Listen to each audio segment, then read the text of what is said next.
Good evening. I'd like to open the Wednesday, May 6, 2020 meeting of the Zoning Board of Appeals for the City of Somerville.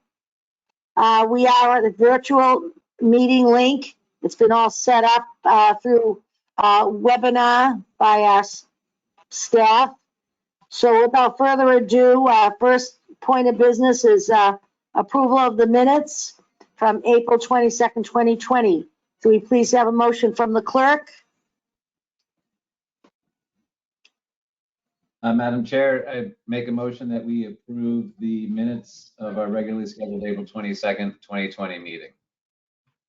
Second. Seconded by Elaine Severino.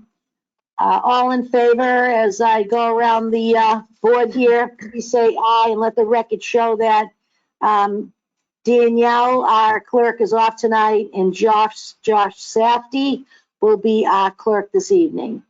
Elaine Severino, all in favor? Aye.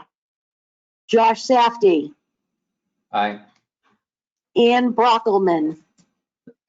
Aye. And Drew Kane. Aye. And Susan Fontano, aye. Mr. Clerk? Yes. The motion carried. Let the record show the motion carried unanimously, and Drew will be voting tonight for Danielle. The next item is a public hearing, is 3 Hawkins Street. This has been Madam continued to April 22nd. Yes, Mr. Clerk. This is 3 Hawkins Street, case DRA 2020-0018. And our agenda states that Hawkins Street Union Square LLC, who I assume is the applicant, requests to withdraw the request for variances without prejudice. Madam Chair? Yes, who's just if you want, this is Charlotte speaking. As a Yeah. note, they have submitted a written request to withdraw to staff because they will be pursuing a by right project rather than requesting variances.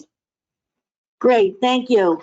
So the clerk made the motion to withdraw without prejudice. May I have a second, please? Second. Seconded by Elaine Severino. All in favor of approving 3 Hawkins Street, withdraw without prejudice, say aye as we go around.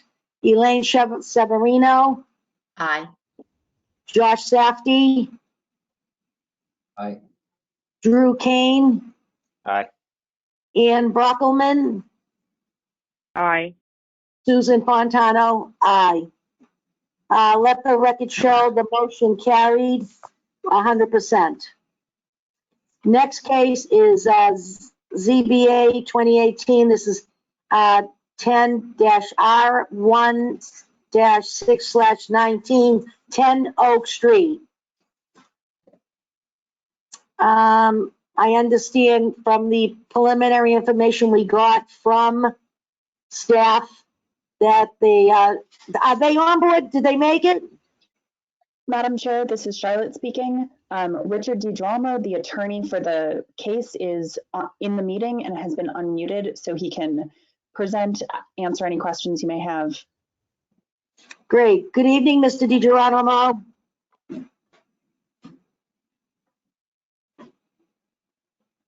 I don't hear him, but what we're gonna, is he demuted?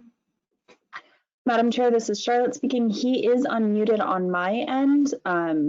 It looks like he is using his computer to connect. I suggest that if the computer doesn't seem to be working, he try converting from using the computer audio to using a phone call, as not every computer has a built-in microphone that can be used. It looks like he is doing that right now.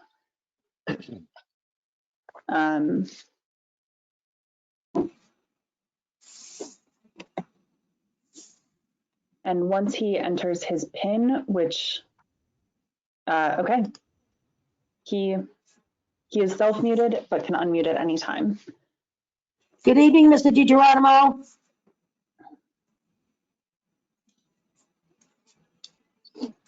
Hello? This is Charlotte speaking. It looks like he is still self-muted. I'm not sure what technology, or he's using a phone, but I'm not sure whether it's a landline or a cell phone, but GoToWebinar has directions for how to unmute a landline if you are using it. So you should be able to hear those directions and unmute yourself.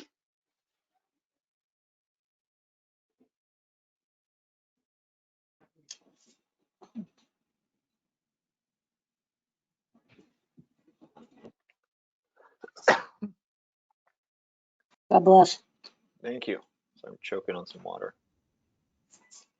Gotta keep away from that stuff.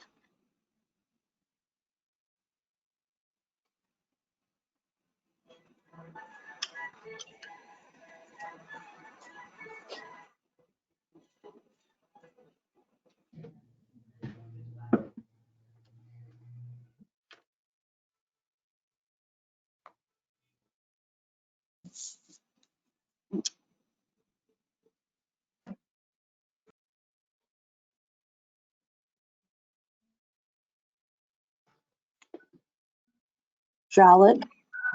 Yes, this is Charlotte. I'm not sure what the issue is. He is unmuted on my end. There's nothing on my end. There's nothing that I can do to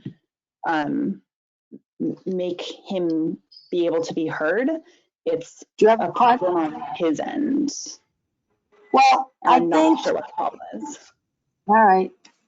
Should we, do you have a number for him that you can call him? Madam Chair, this is Melissa Woods. I don't have a number for him off the top of my head. I can Hello, can the provide board the hear, contact. can the board hear me? Yes, we can hear you. Okay, thank you. I'm evening. sorry. I don't know what happened, but I apologize for the, for not being able to get through.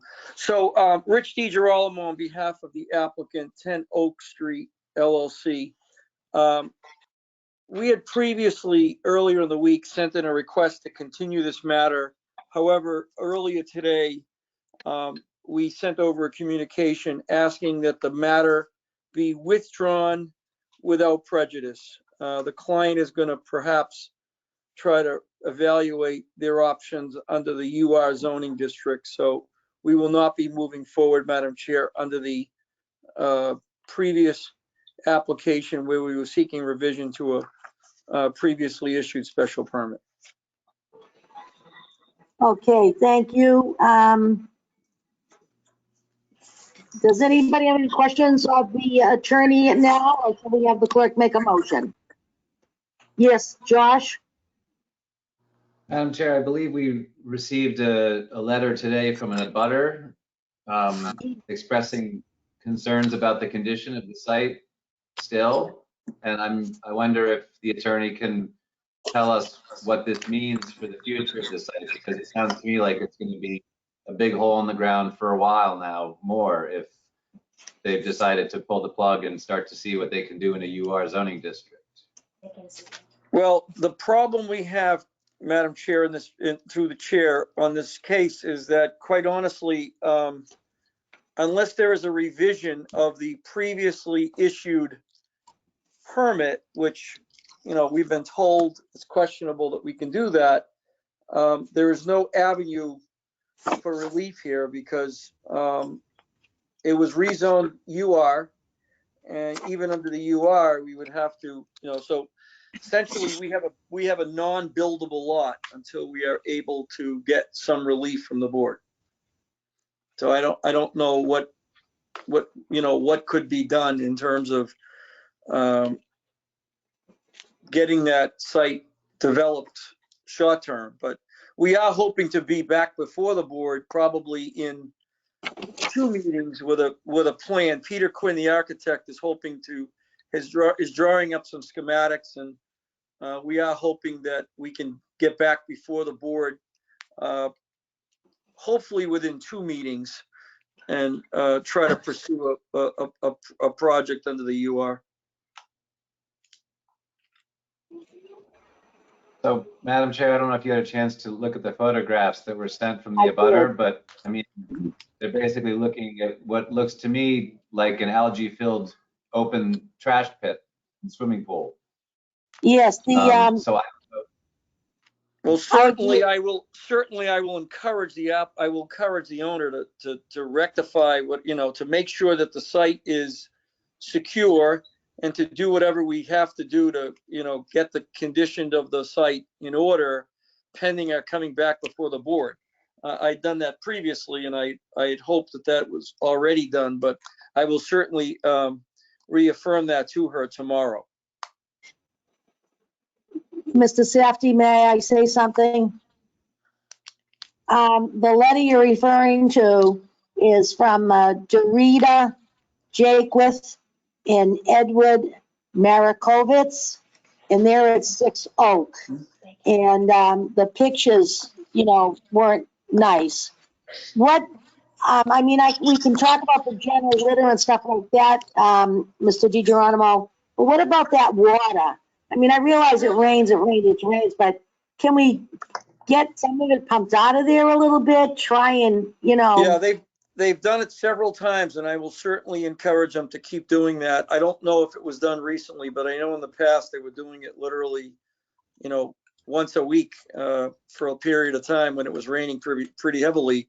But I will certainly I will certainly communicate with the owner and impress upon her the need to act here with expediency to get this site secure and, in a condition that's certainly more palatable than it's in now from what you're describing.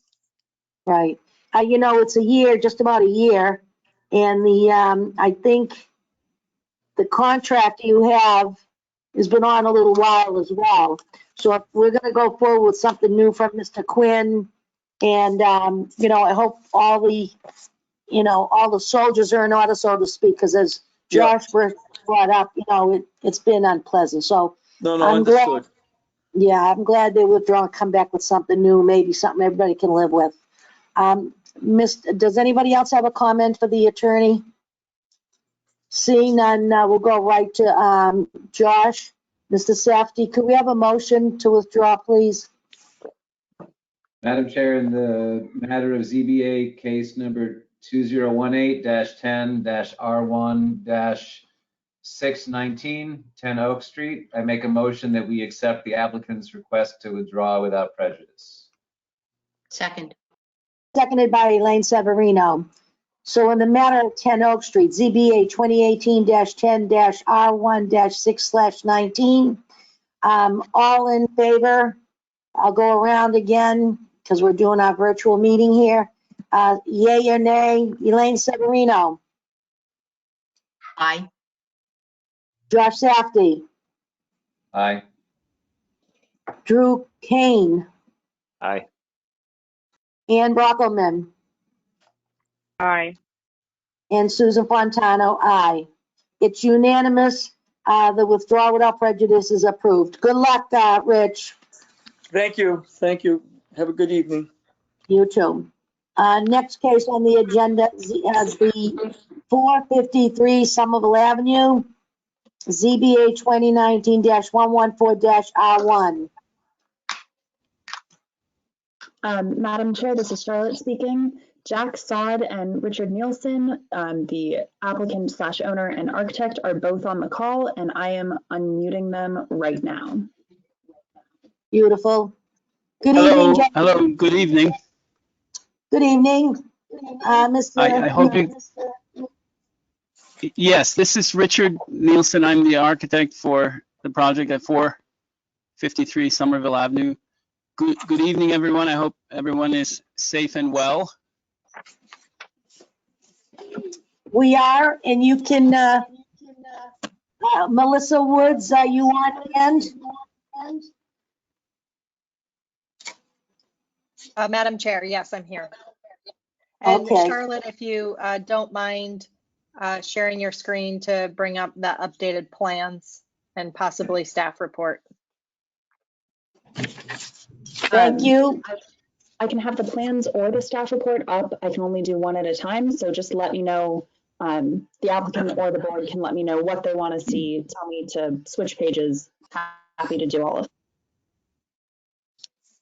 Okay, terrific. Thank you. I hope I can speak. I heard that and I appreciate it. Thank you. Oh, So we've spent, if I can start, is it okay? yes, please. I'm sorry. It's hard because All we right. can't see you. All right. So just pause in between speaking in Right, case we have to chime in. Thank you. Go right ahead. All right, so this is the airfield project. I've been asked, my own remit is that I've been asked to try to make everyone happy, and I've been trying to do that over the past, I've been involved for a little bit more than 2 months, I think. So the proposal is for mixed-use building, 5 residential units over ground floor, retail and office space. And we're considering the proposal in the context of BA or business zoning requirements. So if we can scroll a little bit, the cover page from the cover page and just get to the zoning notes, maybe we could just chat about that, the use table a tiny bit. So that would show, yeah, perfect. So just very quickly, the project is here for special permits. The relief, I'm sure Melissa will help me if I'm wrong, but the relief is regarding the fact that the project is more than 3 units, and the project provides the 5 units of parking instead of what I think now is a 9-unit requirement of parking. And we're doing that actually based on the planning department's recommendation to go with 5 units of parking. Otherwise, as far as I was able to calculate, the building is smaller in all dimensional aspects. So I think that's important than what's required, and it provides more amenities, for lack of a better word, like landscape area and permeable area and etc. So we can refer back to that, but could we scroll forward a bit, and maybe that would be a good way to go through the project, is to look at, yeah, so I don't think we need to see the site plan, but maybe stop at this rendering. So here, I think, can we stop? Yeah, can we stop there? That would be terrific. So thank you. So this is a view of the project as we've redesigned the elevation.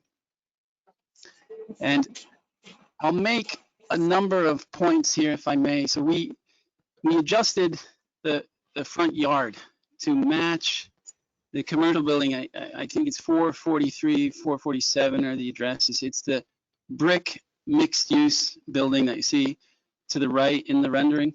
We've made our front, the building elevation, the plane of that, in the same plane as that building. The residential buildings are at different setbacks, and they actually have different orientation. They're not all parallel to the street. So that's important because it's a little bit hard to look at those. They're not orthogonal to one another, and they have different setbacks. So in response to the ZBA requirements and planning suggestions, we have made the street wall match. We've redesigned the facade to be more vertical and less horizontal. We've removed the overhang where we showed an overhang. The ground floor storefront was set back a bit more than the rest of the front of the building. We've made a careful elevation study of 3 neighboring buildings that you'll see a little bit shorter, so you can see the 2-dimensional elevation in context. And we've made 2 new aerial perspective views looking into the urban street space. So specifically in terms of the facade redesign, what I was trying to do is make the character of the facade, as I said, more vertical, and also tried to organize the fenestration pattern to somehow recall or resemble the scale and the character of residential bay windows. So that's what the attempt is. We divided it roughly into thirds and tried to make those things appear at the same scale of the residential window base. So we've added a cornice a band between the 3rd and the 4th floors below the guard at the setback before the penthouse level.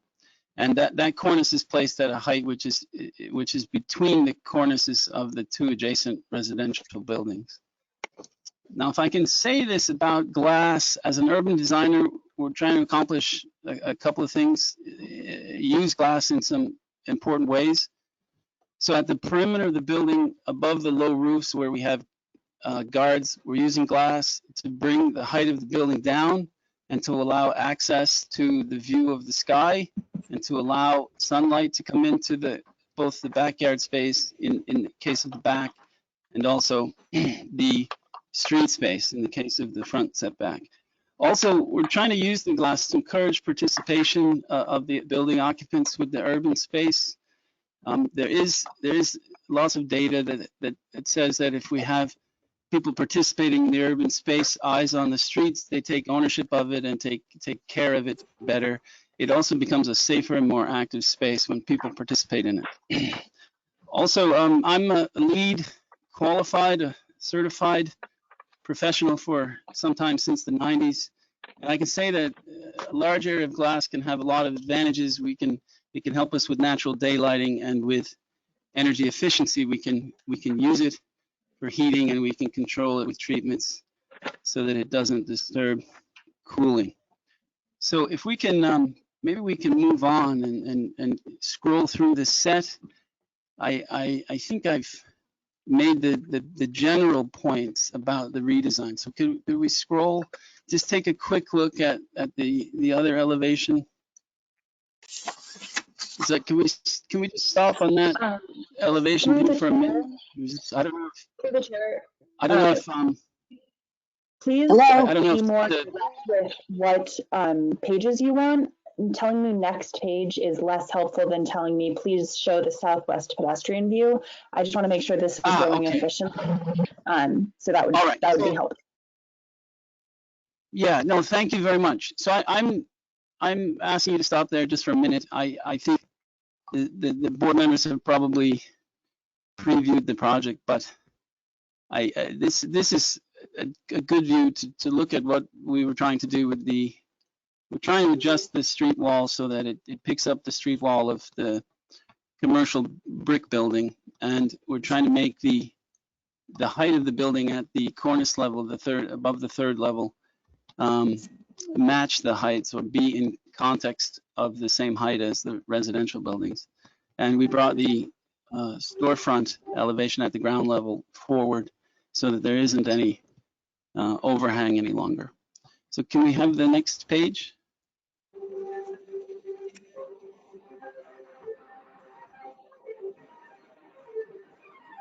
Sorry, I hope I haven't crashed. There we go. All right, so I think we can move through this one quickly, but you can see the space of the building with an existing 1-story commercial building there. Can we have the next page?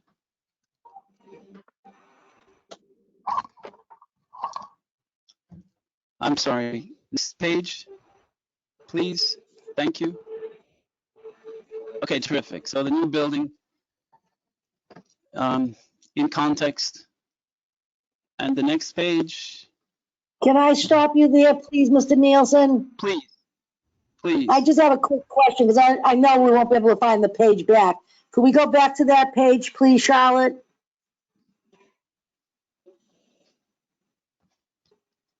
On this picture here, when I'm looking down at that, what is that sticking up on the roof?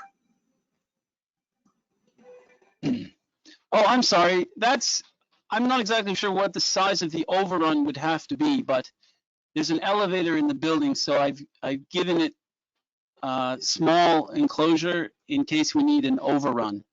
So when if we have a stop at the top level, the overrun requirement allows that a mechanic can live and not be crushed between the top of the elevator and the ceiling. So sometimes they need to pop up. So that's all that is I wanted to show. And where is your air conditioning and heating and any other elements that maybe do go on a roof? Where are they going to be? Well, quite honestly, we haven't, I haven't designed the heating and cooling system at this level, but they would be on the roof there. I'm sure that we would find space for them in the center of that high roof near It's a the part of overhang. the condition. One sorry, speaker what? at a time, please. Mr. Nielsen? Yeah. I'm speaking Yeah, with so you. those would be, I mean, those would be rooftop units. Those would be, the presumption is that those would, the most likely conventional approach to it would be to keep those as rooftop units, packaged units. Okay. What For is this the, relatively small building. okay, and tell me something, and staff, if you can answer this. What is the maximum on the height of the building in this district? Madam Chair, Melissa Woods, in the BA district, I will triple check, but the height limit, I believe, is 50 feet. And regarding the topic that you were just speaking to, the staff report does recommend a condition that the HVAC is on the roof. Is what? Is on the roof. Okay, and I believe one of the conditions also asked for some screening or skirting around the roof. Yes, it's a pretty standard condition that's on many projects of this size. Okay, and how tall is this building? 46, was it? Did I see someplace? Yeah, I mean, we can see that, if we keep scrolling, we can see the dimensions on the elevations, or I can read that the maximum height on the from the tabular limitations, 4 stories and 50 feet, and we have a height of 46 feet. Okay, So it's Okay. approximately 4 feet under height. okay. Well, the reason I wanted to stop you there, so we don't have to go back and forth, and I hope I'm not confusing anybody. But I never realized till a year or so ago, when we started these new heights and what's 50 and what's 60 and TODs and all this jazz. So the height of the building can be 50 by right. You're going 46, so that's fine. And we're gonna end up putting some equipment there on the roof and skirting it. And the only reason I bring that up is because the abutters and in their letters, they're talking about the encroachment and blocking their view and stuff like that. So I realize now, at least you have 4 feet to play with and what you're entitled to be able to do. So I just wanted to clear that up. So the other stuff will be going on the roof. And also what probably going up on the roof is the, what do they call them? The top hat, the things to get up, climb out on the roof? The opening? Or can that be accessed through the elevator shaft? Well, You know, the I'm new sure that shed? we will. Yeah, no, I'm sure that we will provide roof access at least by a ladder and a light, an access way. So that's, I mean, that's a presumption for mechanical access. And it comes, Right. that would come, yeah, and that would be by a ladder, I think, at the top level. Mr. Safdie, what do we call those things we build on top of the roofs that go up from the stairs if we get it from inside the building and we step right out so that the mechanics can go on the roof? I'm asking the applicant, I'm lost for the word. I think it's You head can- house. What I think is it's it? head house. Well, you're looking for the word head house? Yes, thank you. All right, so what I want, see, what I'm trying to see is what's gonna be happening on this roof. We got the elevator, we're probably gonna end up with a head house. We're gonna have to have the air conditioning, you know, it's getting a little busy up there. And the skirting. Okay, and let me ask Melissa Woods, in the event this goes forward and we have air conditioning units up there and all this other stuff, remember all these things we went through with AT&T, with these air conditioners for the equipment, keeping it cool? Are we still monitoring the noise factor? Yes, Madam Chair, there is a noise ordinance that would be enforced if the air conditioners were too loud. Having the air conditioners on the roof is the way to let them have the least amount of impact to abutters. And also, speaking to your questions of height earlier, things like elevator overruns and penthouses, and things like stair pop-ups are exempt from our height limitations, as long as there's no livable area. Right. See, I learned that, and I know it's true, and thank you for reiterating. But this is some of the things that I then try and keep in mind when you have people abutters. These are nice, big, beautiful commercial buildings going up in little neighborhoods. You know what I'm saying? And that's one of my things I'm going to try to, when we're like we even said, you go down the street, we approve some cases, we go down the street when it's all done and we're in awe of how big an impact it has made. We're not quite sure. So I just wanted to get some of these things, out in the open as we go forward for anybody. I don't know if anybody's in the audience tonight for this case. Like we do have a note here from Ken Richardson for the record, which we'll get to later, but I just want to get that in my mind all set up. That stuff is going on the roof. It will be skirted. There are ordinances in place. So all these things would be conditions of approval and hold the applicant's feet to the fire, so to speak, so that the neighbors and the people who are sending us notices realize we're trying to work with them and for them. I don't want them to think we're just, being frivolous with their requests. So thank you to everybody for bearing up and listening to me. Thank you, Mr. Nielsen. Thank you, Melissa. Oh, you're welcome. You can go on, please. Oh yeah, thank you. So I thought we could just get through scroll through the rest of the set. I think big picture, I've described how. Can we have the next page, please? May we? Thank you. All right, so this is one of the views that we were asked to look at the last meeting. We turned the camera onto the street space so that it's possible to see where we've arranged the building to try to continue the street edge with the commercial building. And it's also possible to see, I think, here that the residential buildings have different setbacks one to another, and that they're skewed a little bit. They're not quite orthogonal to the street edge. Can we have the next page, please? Hi, can we have the next page? Thank you. So this is another view. I'm sorry. Can we go back one page?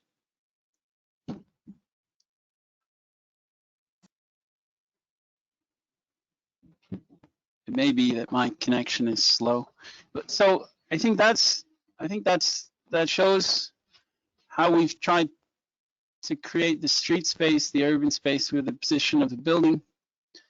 The nice thing about it for me is when I look at it, it does show the facade in broad brush. It's been divided into parts vertically, which I think make a concession to the vertical nature of the bay windows on the building next door. And the penthouse is separated with setbacks front and back so that it can separate and it doesn't appear as tall as it might if it were not set back. Please, may we have the next page?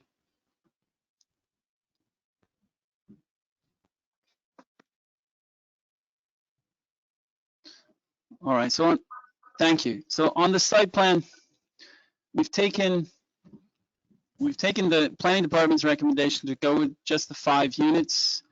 All of the parking spaces that are provided are either under the building footprint or they're within the BA lot.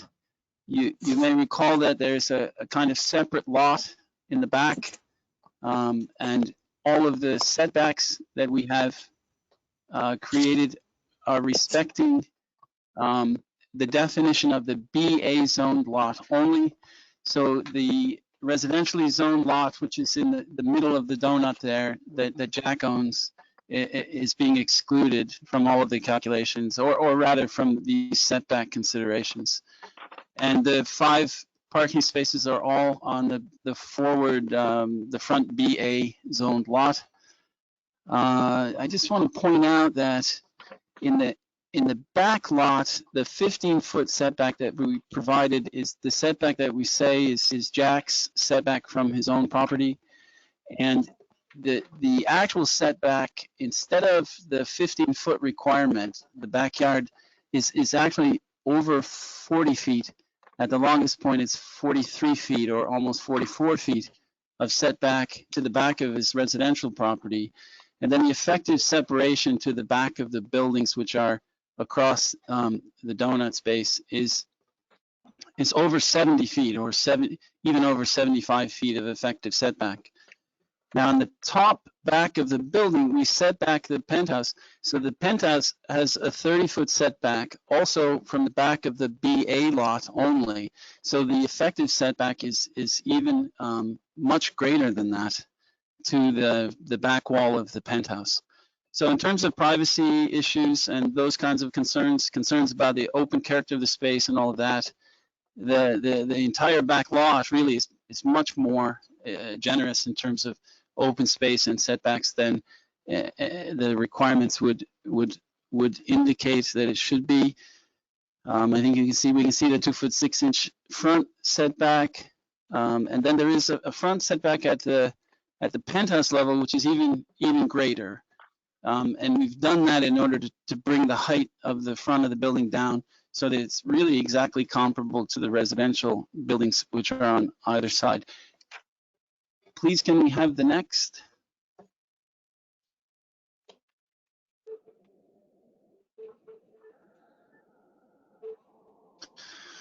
So this is the architect's version of the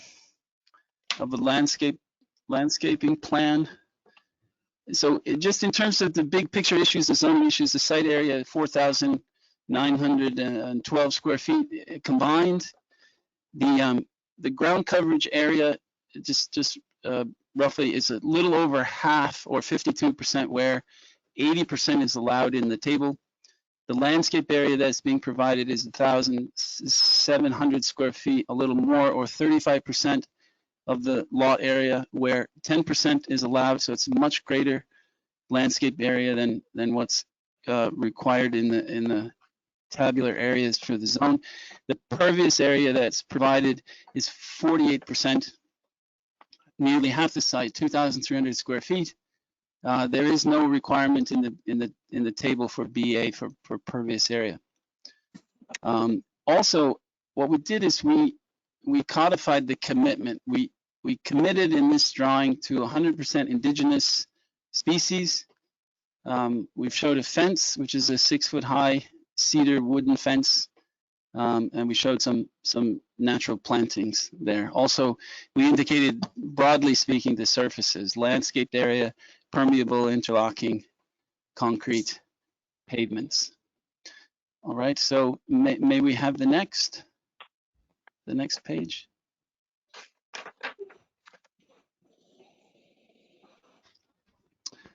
All right, and so this is the resulting office and retail space, and the main entry and the drive for the first floor, rather the ground floor, I suppose. Can we have the next? I'm sorry, next page, please. Thank you. So this is a typical apartment floor plan of 2 floor plans, and I mean, unless there are any questions, I think this jacks up to the next floor. The apartment units are 2 bedrooms and 2 bathrooms with a combined space that, you know, it really gets smaller. The combined living kitchen space gets smaller and smaller as we reduce the size of the building. So unless there are any questions, can we have the next page?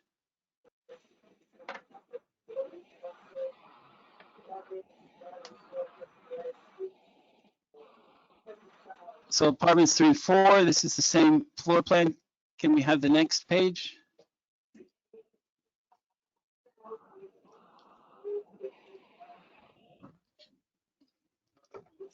Okay, and so this is the penthouse level, and I think it's possible to see the exterior walls.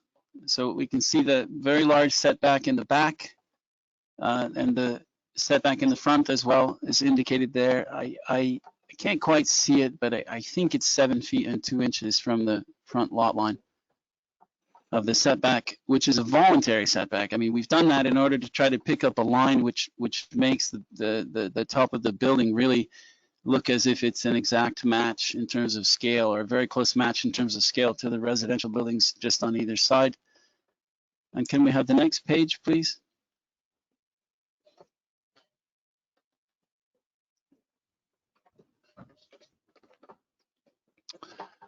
All right, so then this is the high roof plan.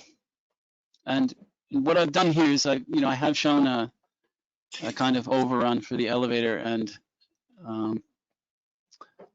unless there are any questions, can we have the next?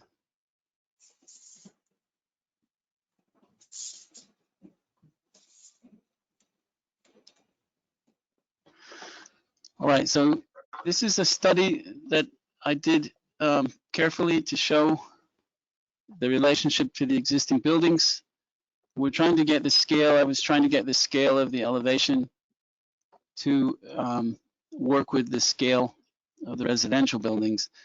It's interesting to notice, I think, that the cornice level of our building sits really pretty much between, its height is between the building to the right, which is a little bit taller at its cornice line, and the building to the left, which is a little bit shorter. And it's really at the cornice line at that top of the third level is an exact match to the cornice line of building that is 443, the other commercial mixed use building. There's a glass rail above that. The glass is there to try to let the light, to bring the scale of the building down, the height of the building down, and to let light through, and access to views would be better with the use of the glass. And the penthouse is set back. What I did in the ground floor to try to be responsive to comments that came up in the last review, I raised the height a bit of the storefront. It's also forward, as you know, and I tried to differentiate the entries a bit by separating the entry doors. And I've tried to make with the storefront framing a kind of signage band, which allows us to put signage on the building. So unless there's any questions, can we have the next?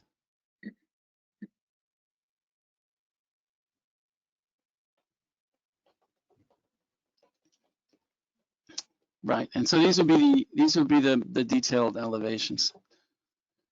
So the building, we've tried to redesign it to make it more vertical instead of horizontal, and I think we've talked about that. We changed materials very slightly. We're asked to make the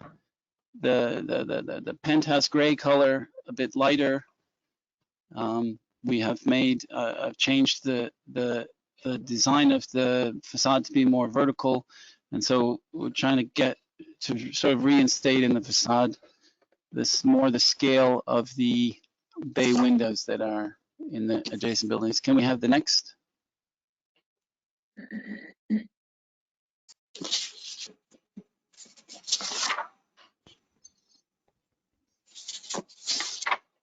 Okay, so the sidewall elevations are, I think, really similar one to another. But I think it might be important to mention with this that I've taken out all of the windows that I've redirected the windows with these little projections, so that the living spaces, which are in the middle of the floor plan, can have windows that look toward the street and toward the back wall instead of out the sidewall toward the neighbors. So the windows that remain are the smaller windows that serve to ventilate the lavatory and the kitchen, for example. So the only windows that look straight across the side yards are windows that are small windows that ventilate the lavatories and the kitchens. So can we Can we have the next?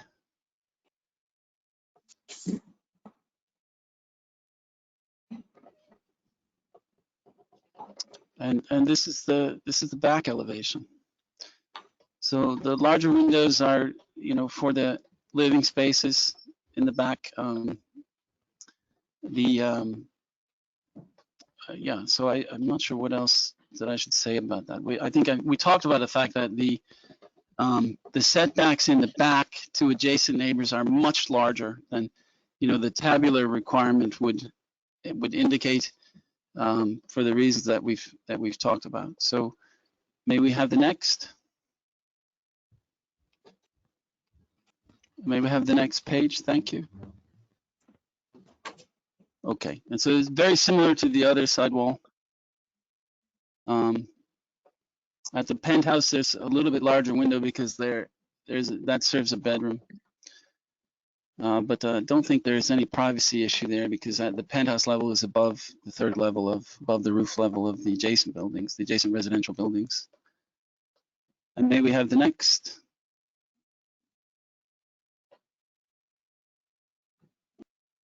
The next page, please. This is Charlotte speaking. I believe this is the last Oh, that's it. That's page the end. in the plan set, so I cannot scroll any further. No, I'm sorry. I was asking you to do something impossible, and that is not my intention at all. Thank you. So I think, so what we've tried to do, I mean, what I was trying to do, what my remit has been in the context of BA zoning, to try to be responsive, and I've tried to do that. We've redesigned the facade and redesigned the project, and we've tried to be responsive to the feedback that we've heard from all parties. So thank you. Thank you, Mr. Nielsen. Charlotte, can you bring this up to the front where it shows the picture of the whole front building, like one of the first pictures, so as we're talking, and if we need to go back to anything, anybody can ask.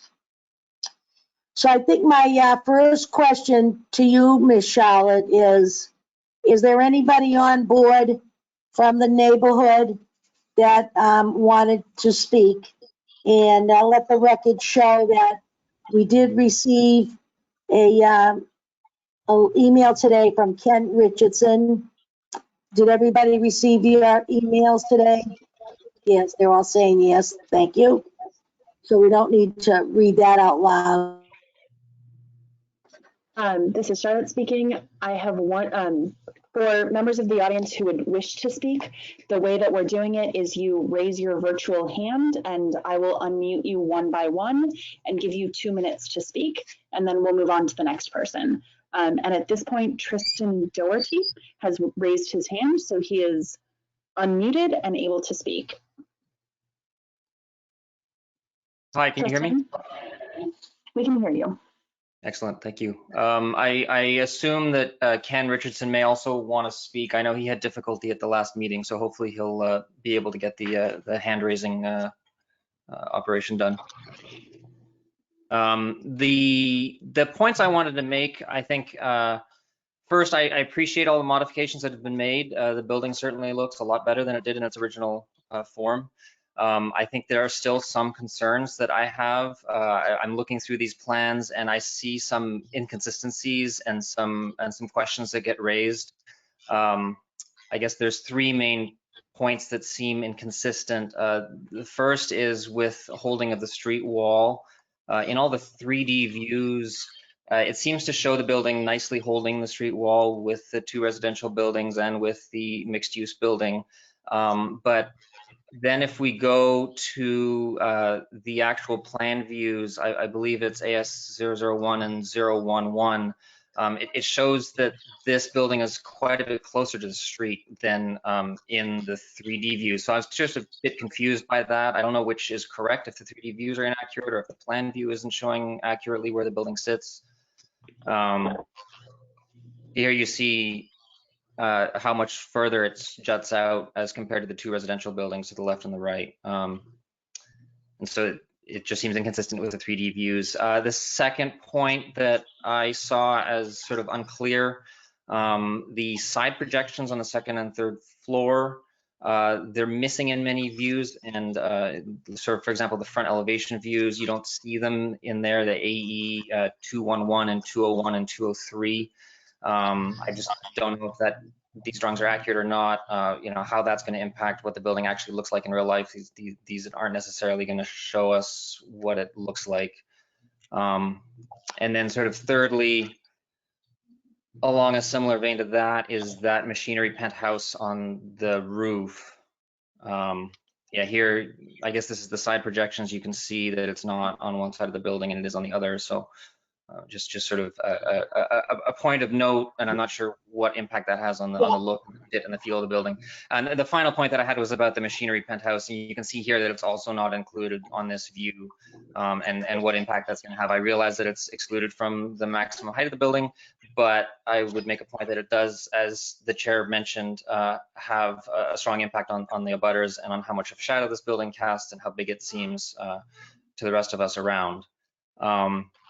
I think, although I believe that, I'm hoping these inconsistencies are just typos on minor details, I worry that this ambiguity isn't something that we can leave uncorrected, since it can potentially have a pretty major impact on the project's design, the street wall being a strong case in point there.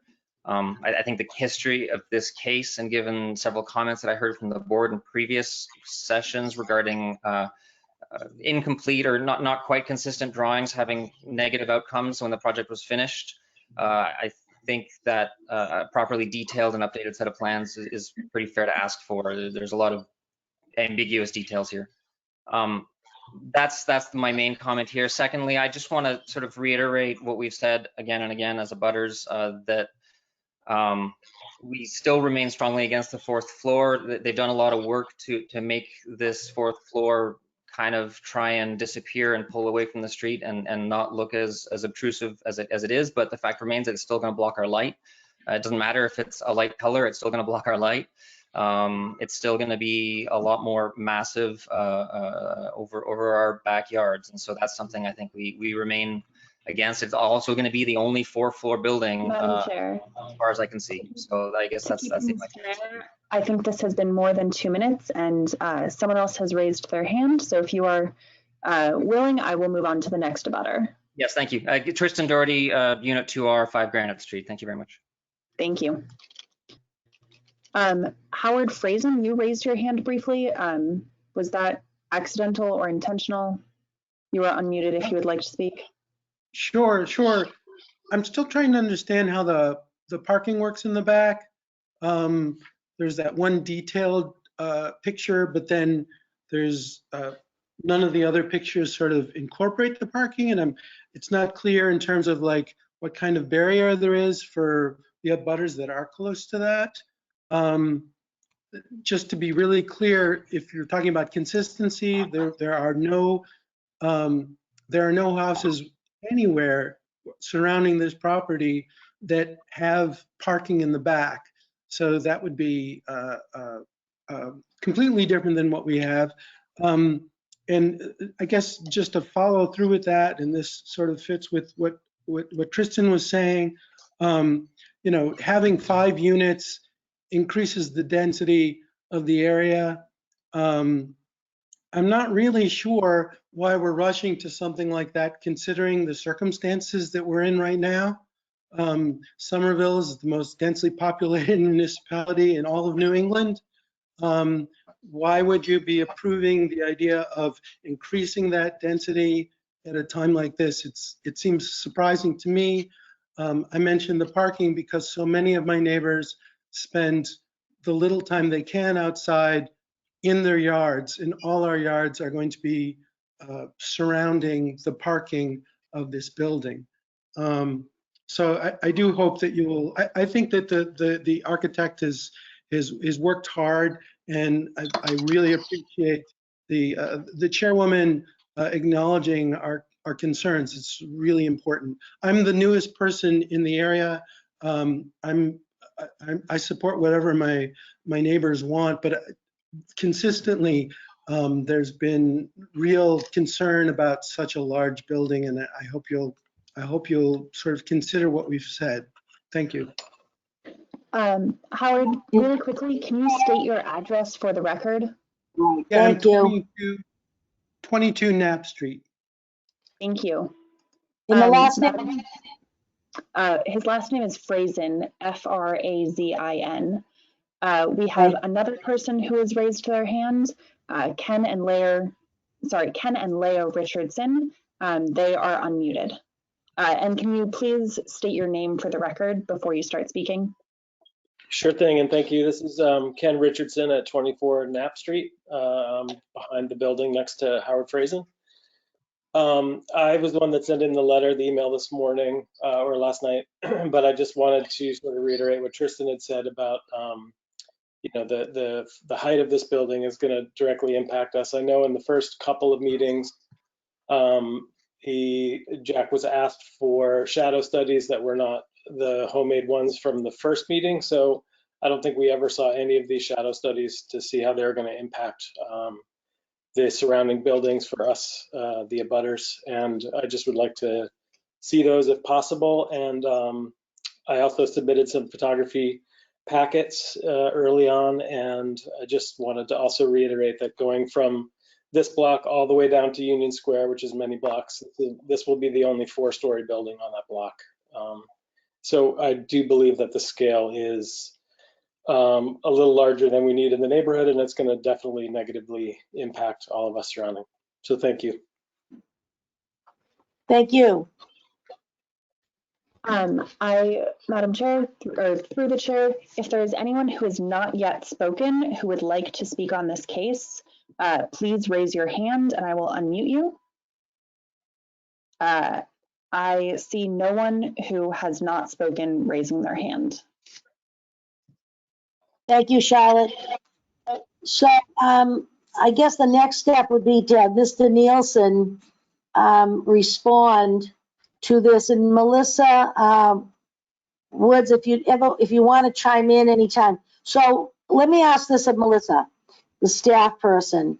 Do we have a new, bona fide shadow study of this project?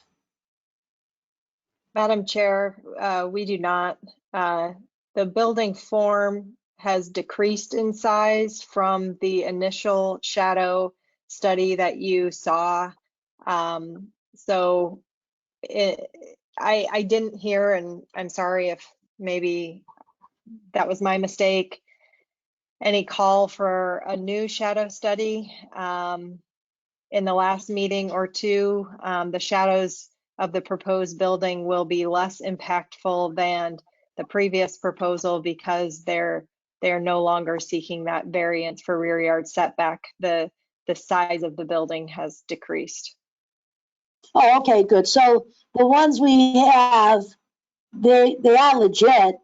And now this new building sizing down and stuff is gonna bring everything back a little bit. What about the height? Does the height stay the same? Do you know? I'm sorry, Madam Chair, I do not know. Rick, if you know, do you Yeah, no, mind actually- answering that? Yeah, no, and the height is comparable. It's a very little bit less. When I started the project, I rationalized the floor to floor heights, which made the difference in height just a few inches, less than a foot. So what it shows now in our elevations is, I think it's actually, I have it listed as 46 feet, but I think it's 40. The precise number to the top of the roof is 45 feet and 8 inches, or something like that. But we called it 46 feet in the Okay, in our, and tell me, and it's comparable. I mean, it's very slightly less than the other one was. okay, and the second question I have is that Howard at 22 talked about the barrier in the back for the parking. What is, what's going on there? Have you worked that out at all? Well, we have a barrier by virtue of the fact that there's a couple of things. The buildings which are under the footprint will be enclosed by a full height building wall, enclosing wall. It's open air parking under the building, but it's enclosed by a full height wall on 3 sides. Those are the 3 that are under the building. The 2 that are outside of the building are open, but they'll be screened by virtue of the fact that there's a 6-foot high cedar wall around the perimeter. And, you know, Jack is open to suggestions respecting the more specific character of that wall and that screening. So you're saying that around the perimeter of the property, you are using cedar fencing and 6 foot tall?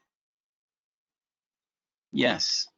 I think that's what the gentleman also was referring to. And when they go out into their yards or they look across, there's going to be some sort of buffer. And now you're saying it's the cedar fencing. Yes, a lovely 6-foot high cedar fencing. We're happy to incorporate plantings as well. Okay, good. All right. So I guess we're going to open this up to the board at this point. And whoever wants questions or comments and also I think a staff person had some comments she wanted to make. So Melissa, would you like us to go around and ask some questions of staff and the applicant? Does that sound right? Yes, please, Madam Chair. Thank you, ma'am.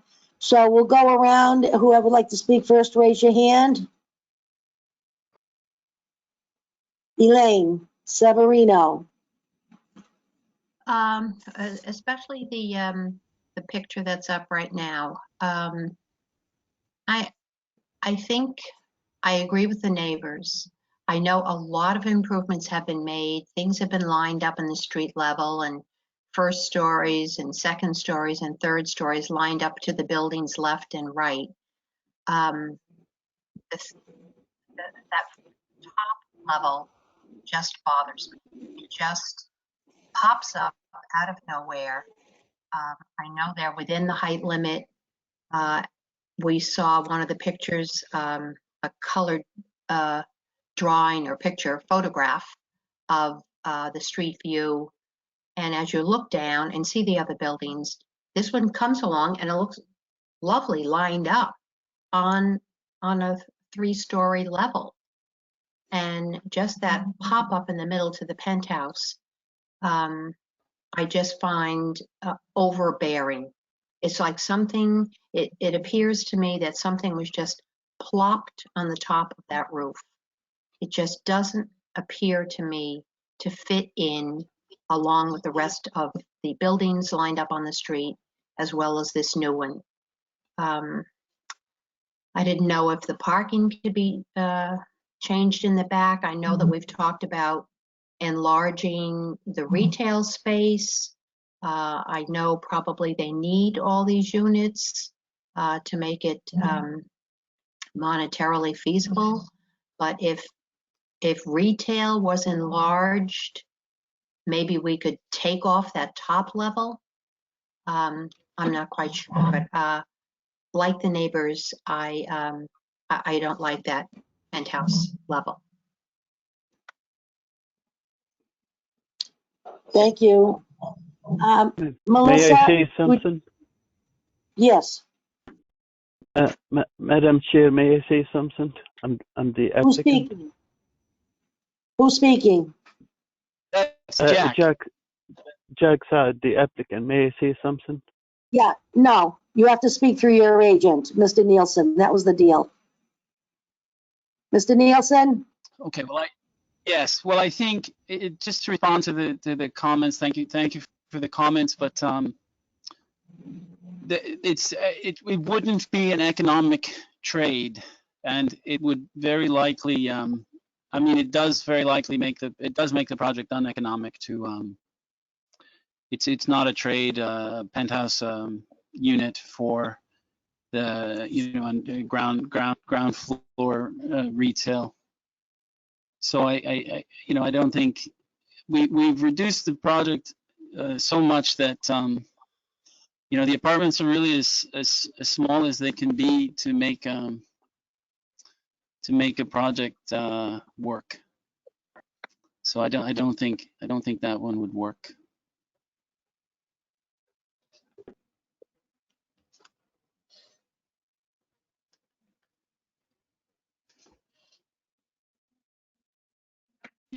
I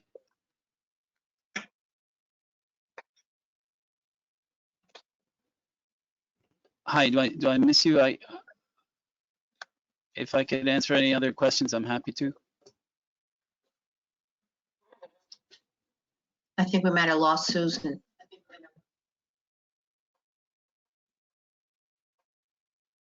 Oh, I see. Good. I thought it was me. So Mr. not Clerk, that it's good. I mean, so sorry we lost Susan. I didn't mean that at all. could we have a motion for recess until she rejoins?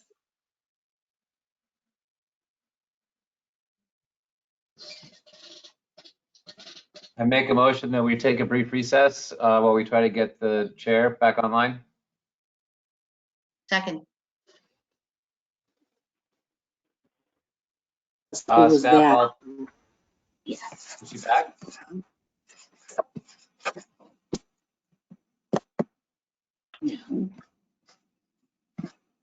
Webinar, yeah. There we go. Thank you. Hello, I'm back. Sorry about that, guys. Tell me something. I would like to, who was speaking last? I was. You were, okay, and you were talking about the roof and stuff, and then Mr. Nielsen spoke. I have one comment that I read up on this more this afternoon, and, you know, some of the guidelines and stuff we have. I think this is one of the first things that's happening on Summer Lab of this magnitude, and I think the neighborhood's got to realize that it is the only fourth-story building because it's new. It's new zoning. It's a BA. They're allowed to do this. It's down here on my end of the city. We have 50 on one side of the street and 70 on the other, TOD. As everybody's coming in, they want to buy up and they're going to develop it. We're in shell shock right now. You know, we think it's so high.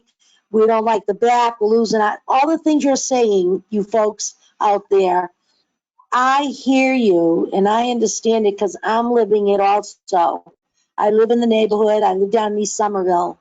So you've got to, you know, they're going to revamp all of Union Square. They've been working on the plans for a couple of years. The look is not going to be, you know, little storefronts and little 2-3 family houses on the main drag. So I think it's unfortunate. We can try and preserve and protect you as much as possible. And I believe a lot of these architects are really trying to, you know, work hard to come into play and be sensitive to the neighbors. And I think, like somebody said earlier, since Mr. Nielsen's been on board, there's a lot of changes and he represents himself well and he's listening. So I'm going to go still back to the board for their comments, but I realized that today myself.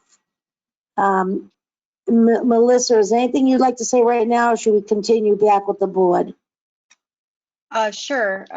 If I could touch on the subject of height, Madam Chair, that'd be appreciated. I do hear the neighbors and Elaine's concern for the height of the building. This is allowed in the BA district and the applicant is in front of you for the number of units and parking relief. I do think that it is within your purview to talk about reducing a bulk, but as far as removing a floor would be a little more extreme in circumstances for the relief that they're seeking and what the zoning does permit in height and story height. Okay, thank you. Who else would like to speak at this time? Ian, no? Josh, no? Sure. Yeah. I can. Who wants to go? And Ian? Ann, please Okay. go. Like the member of the public, I also noted the missing bay.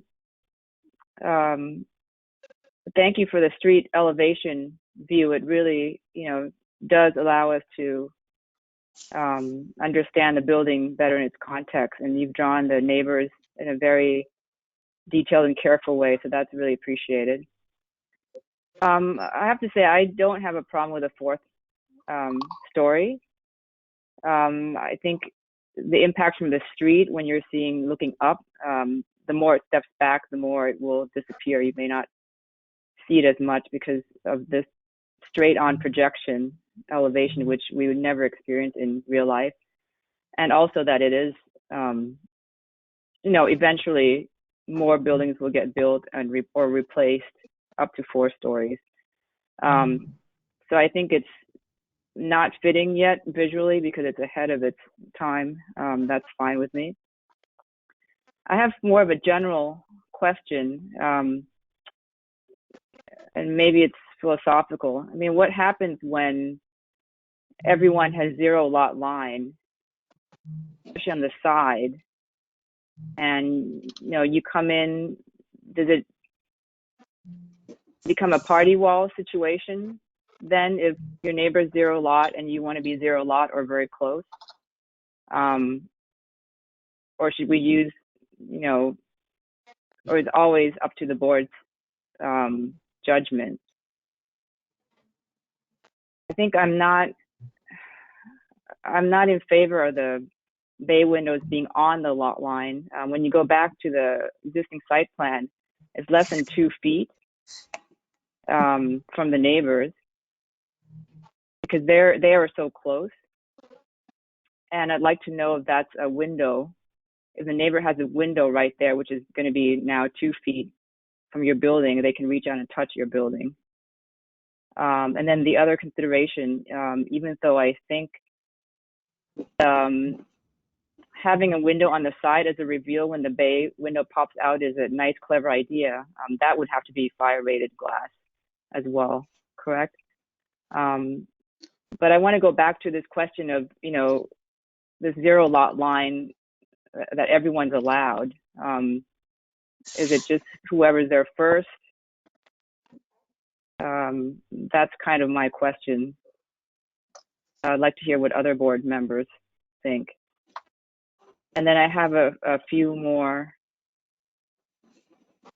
comments I can make quickly. I'd like to see the parking dimension. It looks too narrow, the parking space sizes. I'm not sure if you have 8, 6, or 9 feet width.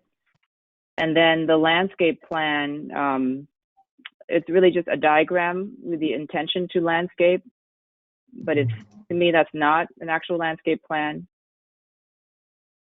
We would want to know what types of trees you were planning, and I don't think the same thing is going to grow in the back lot, and on the side, the 2-foot skinny side that you have. It's just not going to be the same thing. And final question is, how many parking spaces are we losing on the street with a new wide curb cut? That's it, but what I really care about is this lot line question. Well, I think Melissa can address the lot line, and then the applicant might be able to handle some of the other stuff. Melissa? Sure. Thank you, Chair. The answer to your question, Anne, is that each property owner does have the right to their 0 lot line entitlement. And we would advise them to not put windows facing that 0 lot line. You can through fire ratings, of course, but they would hold no right for those windows to be bricked over in the future by development next door. You can see, I think it is on this block, the mural on the building on the corner, that they have a 0 lot line and a mural painted on the side. It's very frequent in urban settings to see buildings such as these do an interior layout so you don't have to have windows on the side of the building because you know the entitlement exists next door. Does it help you, Ann? Ann? Yeah, so basically you're entitled, right? Yes. So it's like a first come, first serve? Madam Chair, no. It would be maybe someone would express their entitlement first, but just because they have expressed theirs does not negate the rights of the adjacent property owner. They would build their party line, they would build their party wall right up against yours, which is They could touch your building. Right, yeah, which okay, is like a row house, yes, the same thing. thank you. Any of the other questions Ms. Brockelman had, do you want to address, or shall we let Mr. Nielsen handle that? How about the parking dimension, an easy one? I defer to the applicant and project team on that one. Okay. Mr. Nielsen? Yes. Yes, hi.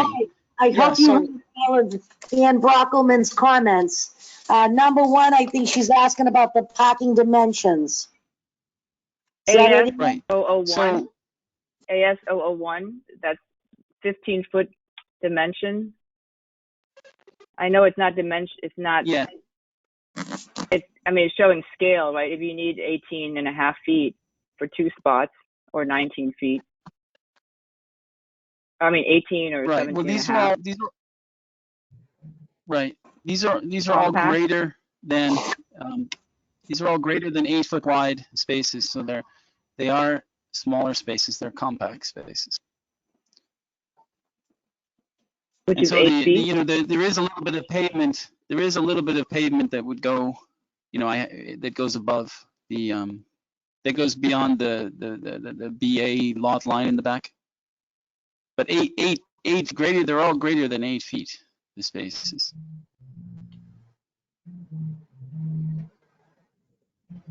8 is the compact car width. Yeah.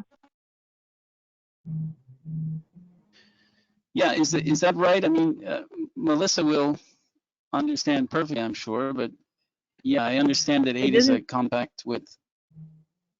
I mean, car number yes. 5, the driver cannot get out. They'll have to back out to the passenger side in that configuration. So there is the way this lays out in terms of turn circles. For the most part, the cars will be able to make a single point turn, but the last car to arrive one way or the other will necessarily make a multi-point turn and will have to park carefully. But luckily, there's more than enough room to back up and maneuver. So I think the And the plan should radiuses be are workable. for record purposes, the parking space should be outlined and dimensioned in the plans.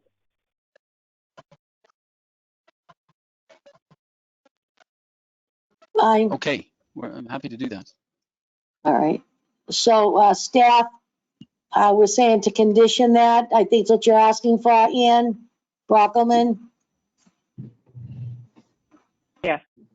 Thank you. And I would say when you drive in, the driver's side's gonna be right up against the wall, so they're gonna have to kind of pull in and then back in order to get out of the car.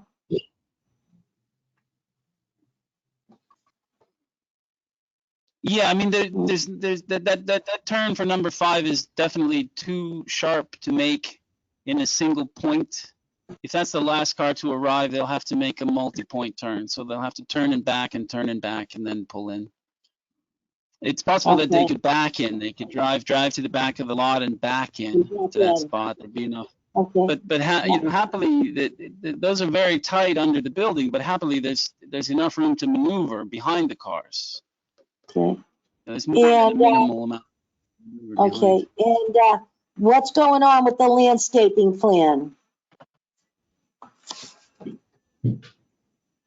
Well, the way that we've approached it is we don't have details of species and plantings in the landscaping plan. So what we've done is we've tried to show that we're allowing from a zoning standpoint, greater than the areas that are required for landscaping, permeable area, site cover, and et cetera, so that we can get a review from a zoning impact standpoint rather.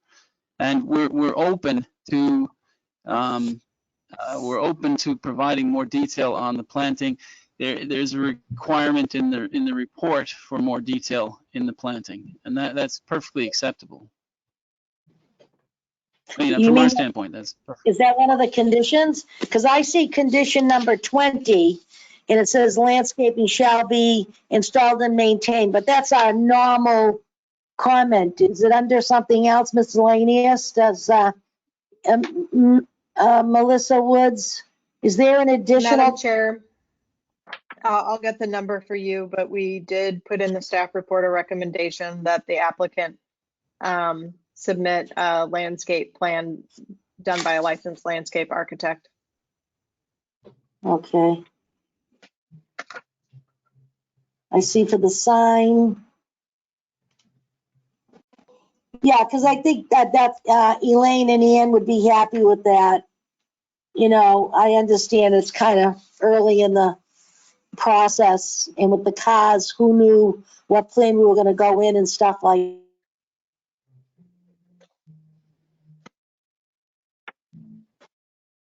Madam Chair, it's condition 19. The applicant shall provide a landscape plan by a certified landscape architect for review and approval by planning staff. The applicant shall consider permeable paving for areas not under the building.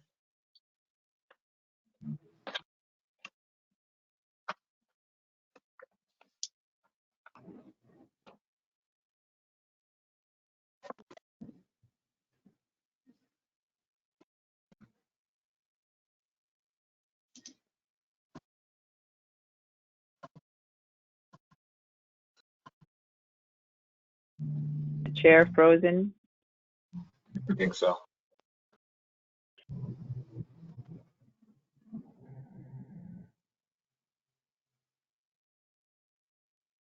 More? I got.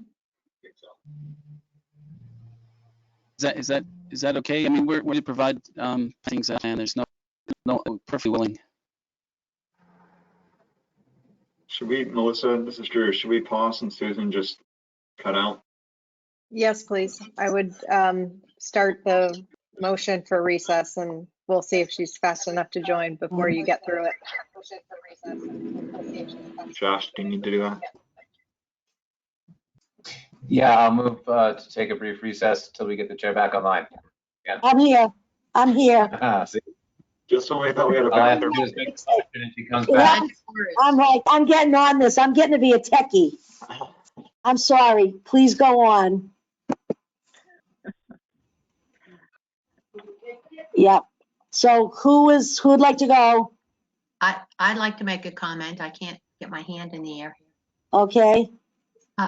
Just a quick one, and it goes along with what Ann had mentioned. Our last meeting or the meeting before that, I had made a comment about the landscaping, and that all we saw was a backyard with polka dots all over it. And so I guess I was also a little surprised that we didn't see a more detailed landscape plan in the new drawings that were presented for this meeting. So I would be interested in seeing that, as well as what Ann already mentioned, the parking dimensions. That number 5 car really concerns me, and I would sure hate to be number 5 and come home in the dark. Backing in there would terrify me. Pulling in frontwards, I don't know. It just, somebody next to that wall can't get out. So I think that needs to be highlighted, or we need to take a look at it, as well as landscape drawings. Elaine, I'm just looking and everybody's listening. On page 7 of our report, the conditions, number 19 does address more elaborate, the 20. It says the applicant shall provide a landscape plan by a certified landscape architect for review and approval of the planning staff.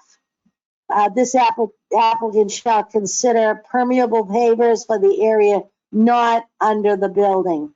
And then number 2 is the one I read earlier. So I think those are the 2 that we were concerned about. There you go. Thank you. So does that satisfy you having the staff?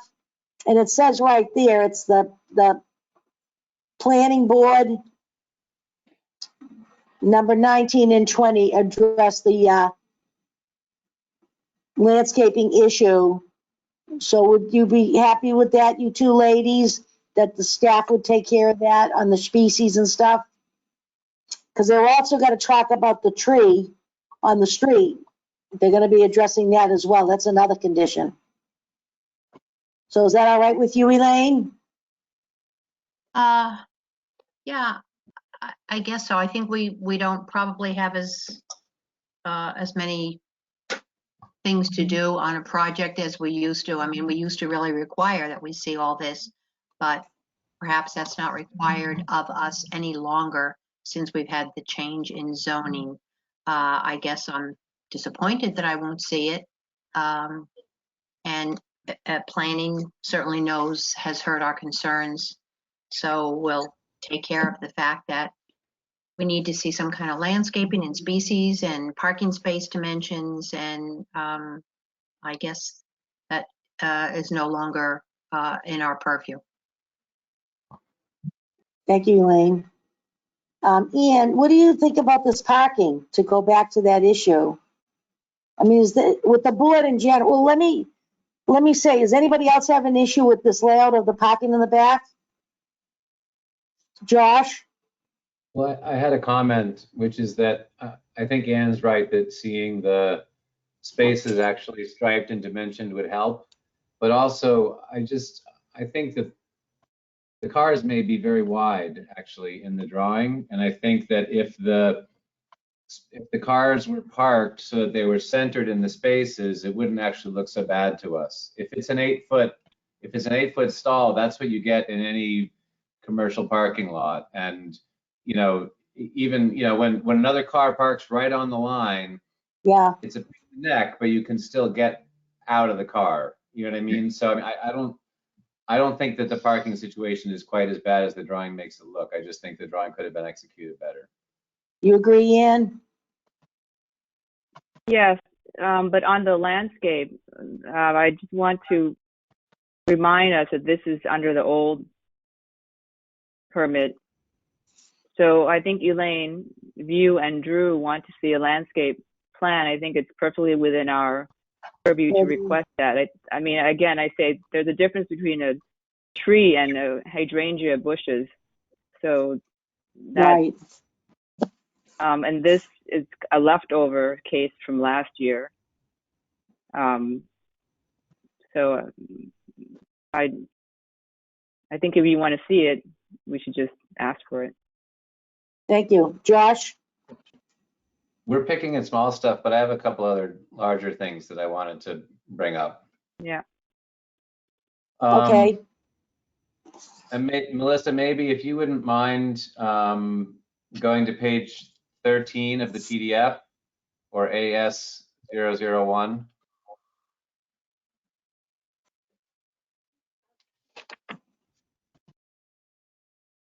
So it would be page 13 out of 24. Thanks, Josh.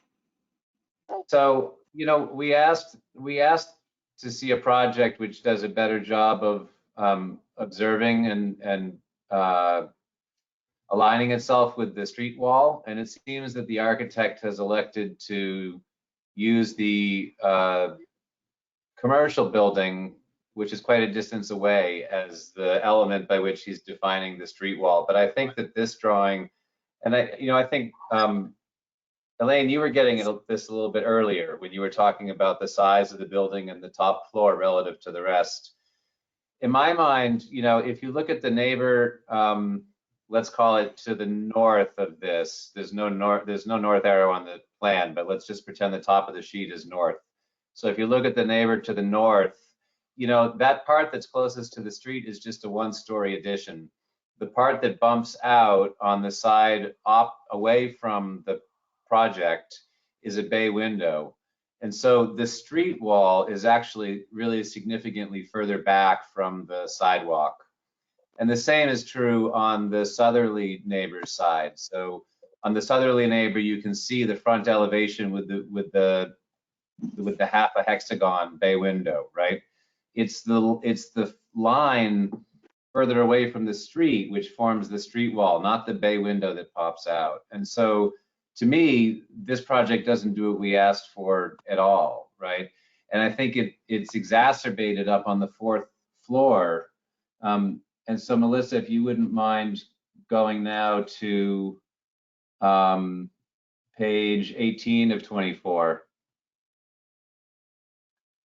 You can see where the wall of the 4th floor is, right? It's basically the wall with those double doors right in it where it says apartment 5. And you can see where that wall is in relationship to the walls that constitute the main mass of the houses on both sides. So I think as you're coming upward down Somerville Ave, you're not going to read that as something which steps back and disappears. It's actually further out to the street than the main mass of the houses on either side of it. And you can see it in the 3D renderings. It's just that the renderings are taken at such a distance that it's not as easy to see it.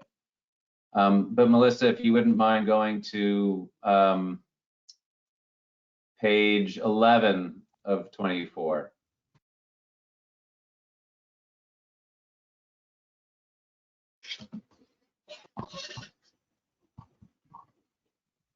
So if you look at if you imagine that both of the houses on either side are rectangles, that, you know, perfect rectangular solids that have pieces added to them, 3-story bay windows and 1-story entrance porches and that kind of thing. The boxes, the 3-story rectangular solids, are much further back from the street. And to my mind, that's where I would like to see the wall of the 3-story portion of the building. And then the 4th story would be stepped back from that. And I think that would, I agree with what Ann's saying about the projections and the lot line as well. That seems like a trickier one just because of what zoning allows. But to my mind, to make this contextual and not make it detrimental to the neighborhood, and to bring down the scale to something that's appropriate even at 4 stories, I would want to see that front facade pushed back to be in line with the main volume of the 2 triple deckers on either side, and then have the 4th story pushed back from there.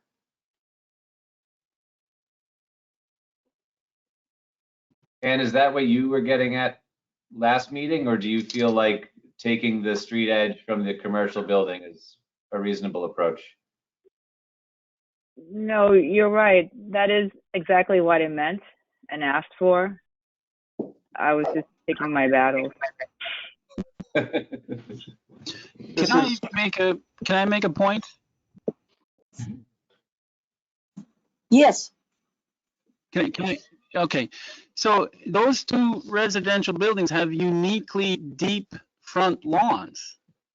And, you know, we worked together with planning to decide where we should put this street wall. And together we decided that we should try to take that building, which is sort of an intermediate building, but it's also the building which is most comparable. So that is a mixed-use building with ground floor, retail, commercial, and it is quite close by, and it has similar zoning. So the 2 immediate neighbors on both sides, they're uniquely deep front lawns. If we look down the street in either direction, the street wall is actually closer to the street. So, you know, and also, you know, I was a part of zoning discussions between about 2000 and 2006, and one of the things that was, you know, vetted for years in the neighborhood discussions about this was that we should try to make a street wall, and we should try to not make street wall with the street space, and we should try not to make these arbitrary sort of front lawn dimensions. So I think the building, which has really no requirement for a front lawn, is set back 2.5 feet to try to match up with the sort of diplomatic neighbor, right? That commercial building, it matches that street front perfectly, and that I think is the most effective way to make a street wall. Both of the walls, and I see your point about the bay windows and the main wall of the building. The building to the left, the residential building to the left of our site is farther forward a bit, and the one to the right is farther back. But those are uniquely large setbacks in that block. And we work together with planning to put it at that 2.5 foot setback for those reasons. And that's the one that we picked that I think has the best possibility to make a street wall out of the collection of setbacks that are apparent in the block. So if we choose any other particular setback, then it doesn't make a street wall in the same way that it does where it is, because we've really made it.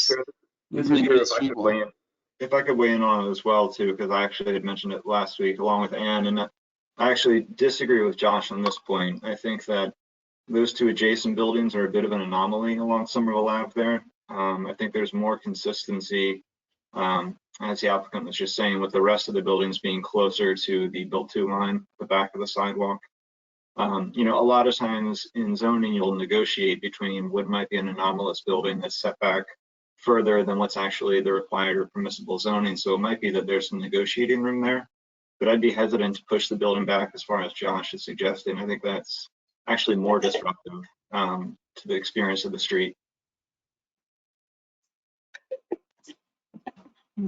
Thank you, Drew. And I guess I think if I can say it, I think Josh is right to point out that there is a whole assembly happening in the front of these residential buildings. So it may be that's partly responsible in that model view for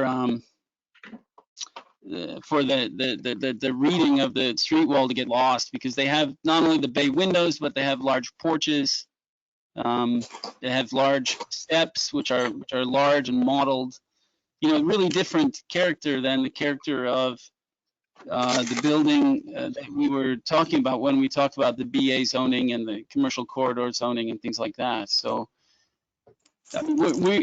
that's how we responded. We responded not as a sort of object placed in the plot, sort of a residential scale object placed in the plot, but we responded with massing that is intended to try to support the definition of the street wall and the street space in the best way possible. I think the elements in front, there's also this kind of fake attempt to try to create verticality with a wallpaper cornice, right, which is broken in the middle third of the facade, like somewhat illogically, as a way to try to make for verticality, as opposed to holding the massing of the building back and then applying traditional residential elements like bay windows, like bow windows, et cetera. So I mean, I understand Drew's point, and you could imagine that at some point in the future, these two triple deckers would both come down, and more buildings would go in. And I think that's your point, Rick, is that if you push back, you put in a new building, back at that old point, and then the next person to come along is going to have a hard time resolving the street edge from the nearby commercial building with this one. I guess part of the question is, do you imagine that those triple deckers are coming down anytime soon? And do you plan for that, or do you not? So I mean, I guess that. What's that? No, I don't mean to interrupt. I think you're asking the question in a rhetorical sense, which I appreciate.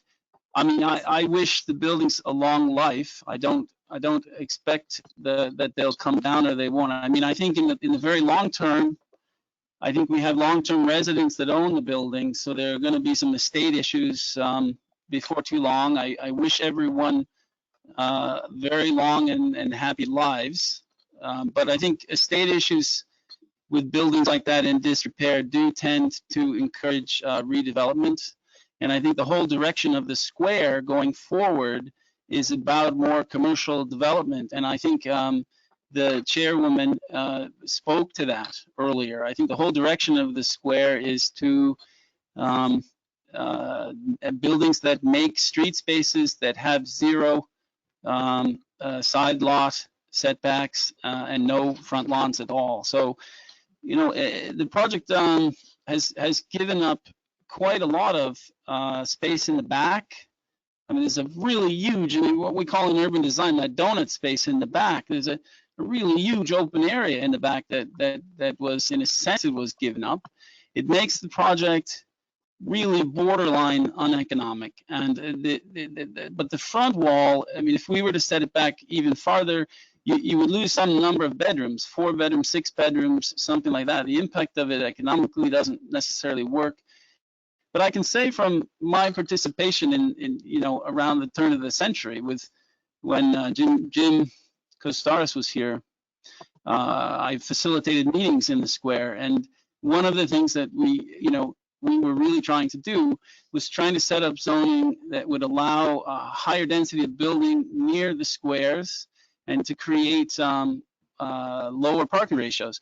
And the reason that we were doing that in the late 1990s and the early 2000s was expressly to encourage encourage the Green Line extension to come. That's what we were really trying to get ahead of.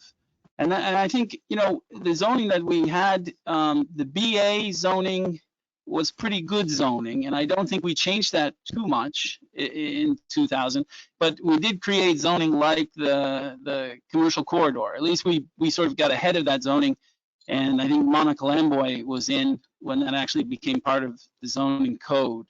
I'm not really 100% sure of it.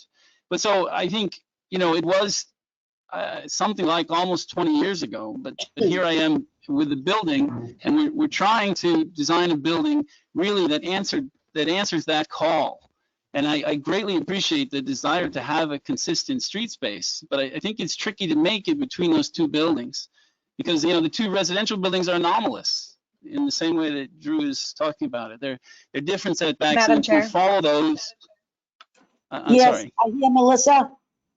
If I could address Josh's question, I was the staffer who did almost all of the iterations of the proposed zoning map. And so on these Main Street areas, you're fine grain looking at every lot to make sure you are picking the right zoning district for the direction set forth in Summer Vision or the neighborhood plan, et cetera. And in my brief analysis of the adjacent lots and their zoning potential zoning districts, I don't see redevelopment of these adjacent sites in the near future. You might see renovation, you might see small additions, modifications, but wholesale redevelopment is unlikely.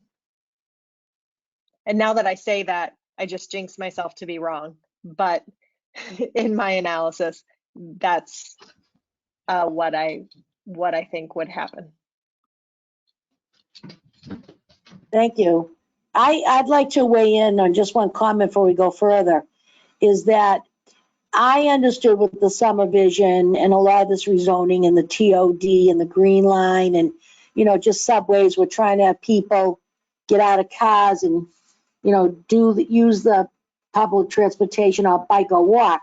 So I understood way back that they were trying to make a definite line, and all the buildings I've seen go up around different neighborhoods, be it Mystic Ave, McGrath Highway, just to mention a couple off the top of my head, outside of Union Square, coming in on Washington Street. All of these buildings, they're multi-use, 3-4 story tall, and they do come right to the edge. There's no grass at all. It's concrete to concrete. And I understand that line and I understand the look. I want to make sure as we go forward that we as a zoning board try and protect all the neighbors in the back. And like you're saying, Melissa, you don't think much is going to happen to the right, to the left of this building. Well, you know, we don't have a crystal ball, but if it does, if it doesn't, fine. If it does, fine. But we've got to keep them looking in the back. Like Mr. Nielsen said, we gave up a lot in the back. You know, well, you had to. As it is, we're putting parking in there and it looks like it's wall to wall. So I'm thinking as we're going forward that, you know, that line is going to be in the front. It's going to be right on the concrete. You got the little window boxes, you know, whatever. And if they're trying to make retail in the front, you know, then you got to have, you know, it's just got to be commercial and be able to get people in and out of there. So that's all I want to say to piggyback on what Melissa was saying and Josh and Drew. Are you all set, Josh?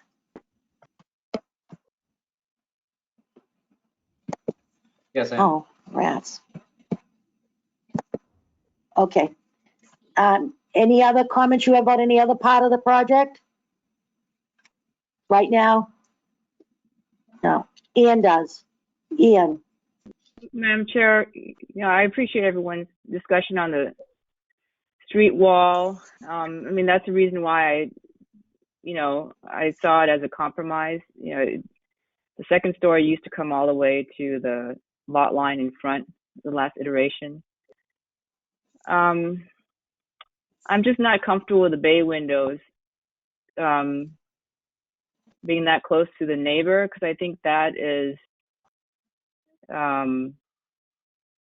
definitely a tangible hardship which they have to live with, unless someone tells me that it's facing a blank wall on both sides. I don't know where the neighbor windows are, but I would not, want somebody's bedroom window to all of a sudden now be 18 inches from a wall. Can anybody Right, speak to can I speak to that, or can I speak to that, or? We're looking for an answer. Yes. Well, we made those. I think you're talking about the projections on the sidewalls. Exactly. And it's a really important. It's a really important part. I mean, it's a very limited area of projection. If it's important, it may be important to note that the projections under the old code, within certain limitations, they don't reduce a side yard. We've provided a side yard of 3 feet when none is required in this underlying zoning. But that's not the issue.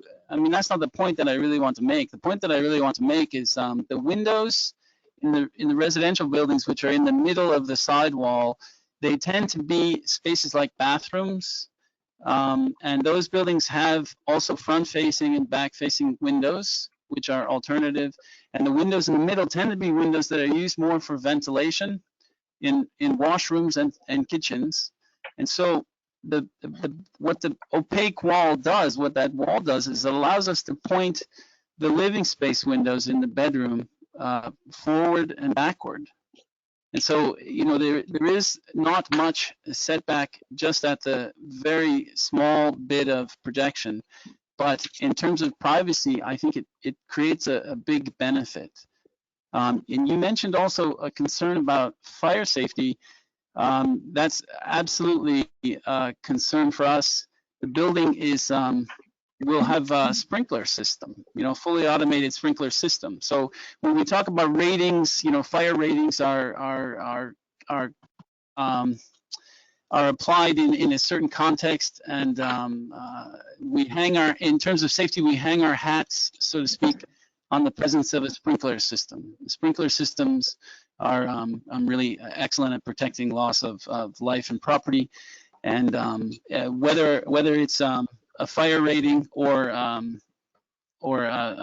close by sprinkler, the fire safety is also managed in a contemporary building like this. So Okay. those things are there. Mr. Okay. Nielsen. All right. Ian, Yes. go ahead.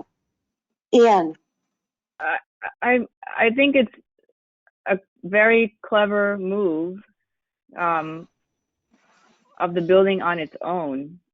If, you know, with the pushing it out and using the windows as reveals, I mean, I think it's really creative and great.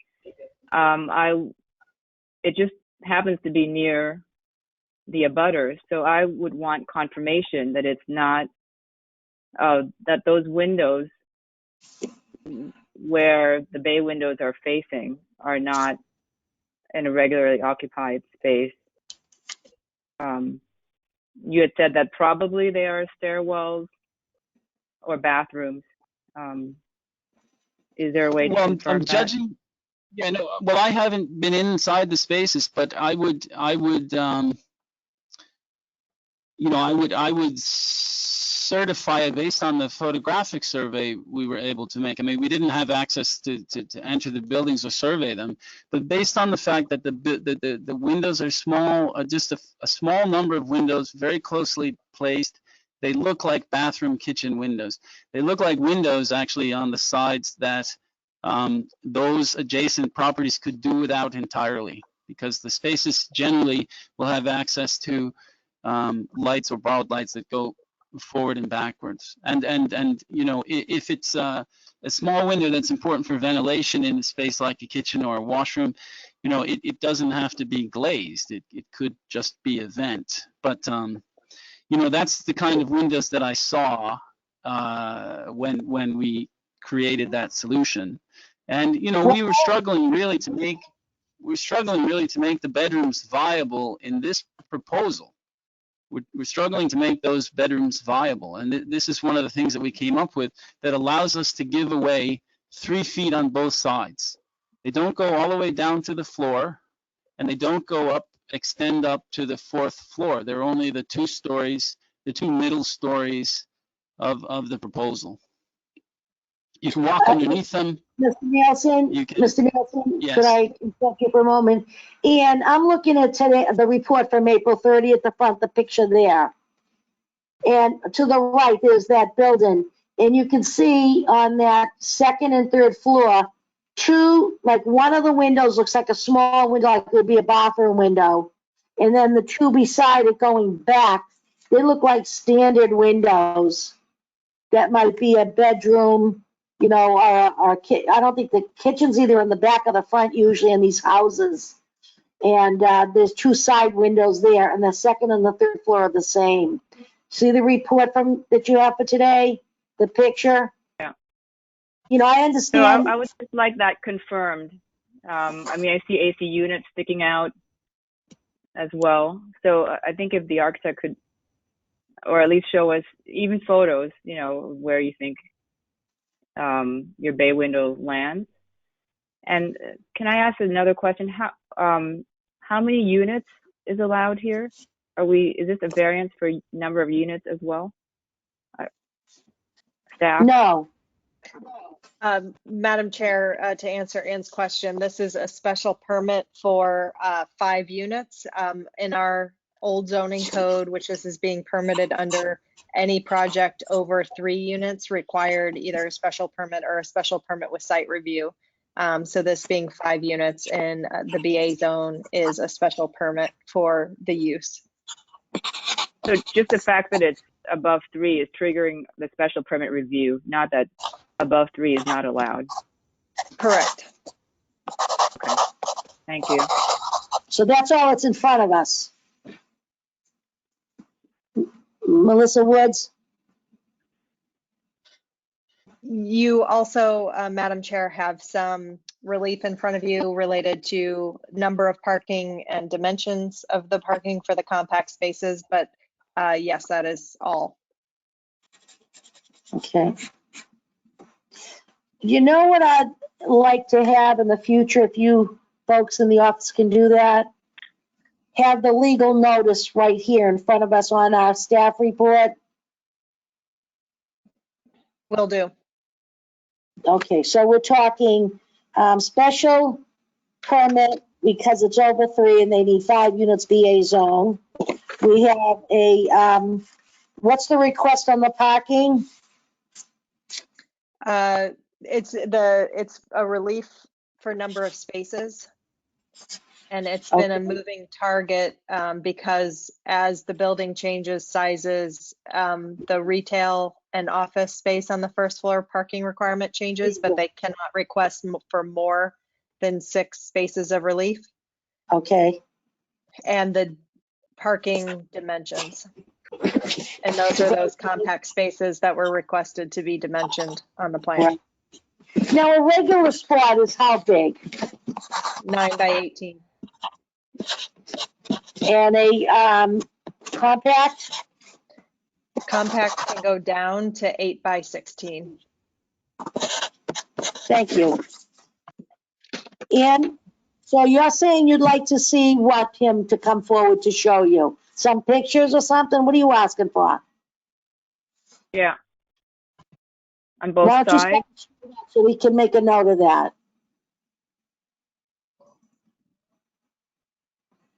And Yes. be specific with Mr. Nielsen right now. So what he has to come back with? So, and I understand it can be approximate. So in the Yeah.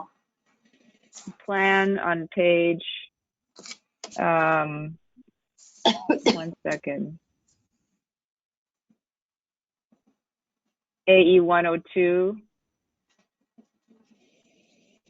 where you see the neighbor buildings drawn in, perhaps you, and I understand it's approximate, put in, just indicate where the neighboring windows are. And then I'm looking at the Google Street View to try to understand what those are, but maybe you could have photographs.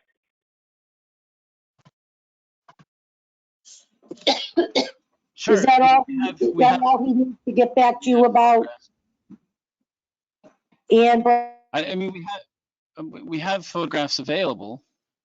I mean, if that works. Right, so you would just have to bring them. I don't know if I can present them now. Is that possible? We can. If we're just asking to look for photos that show the sidewall windows.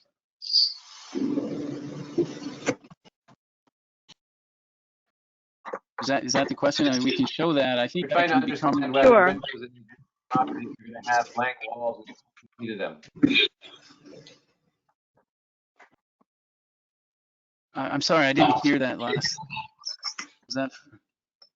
We're trying to understand whether windows into bedrooms or other rooms in the adjacent properties are going to end up with these 14 or 13 foot 10 long blank walls within 2 feet of them. I mean, I'm looking. Where those land. Yeah, the units, the windows with AC are probably bedrooms, right? You can see the AC units poking out. I'm looking at the Google Street View. Right, but I think the windows that might serve bedrooms are probably Well, we all know bedrooms the plan of these. close to the. It's unlikely that those are the only windows for those living spaces. It's generally, the kitchen and bathroom space. The kitchen is generally in the back, and the bathroom is generally in the middle in these layouts. So that's where it's really the bathroom window, most likely the washroom window. That's going to have a close neighbor, but only as levels 2 and 3. So when you're at the upper level, there's light and air that comes from above, and at the bottom level, the same kind of thing happens as well.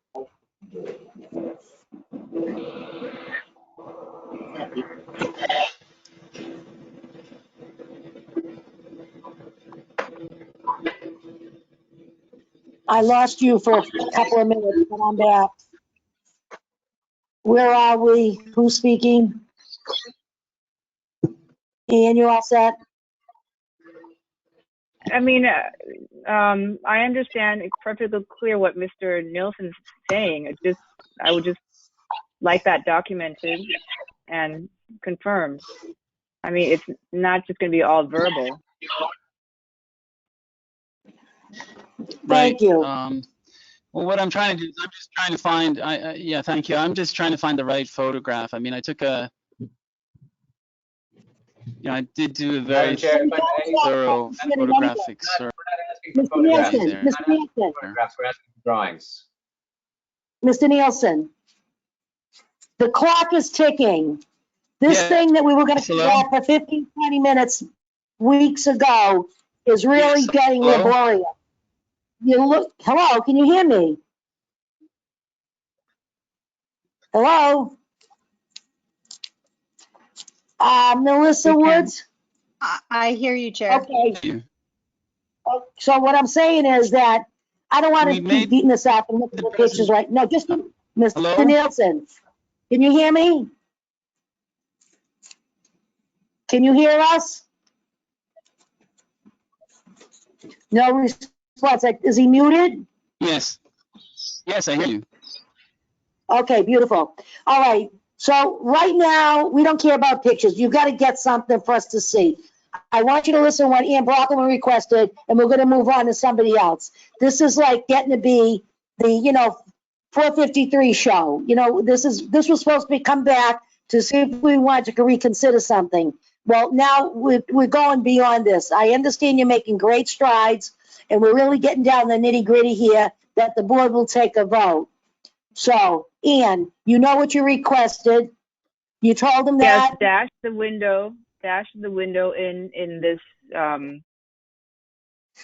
this Speak up, plan that speak I up. just noted, AE 102, and then provide photos. And I have to say that I'm very unlikely to approve it because of the impact on the side neighbors.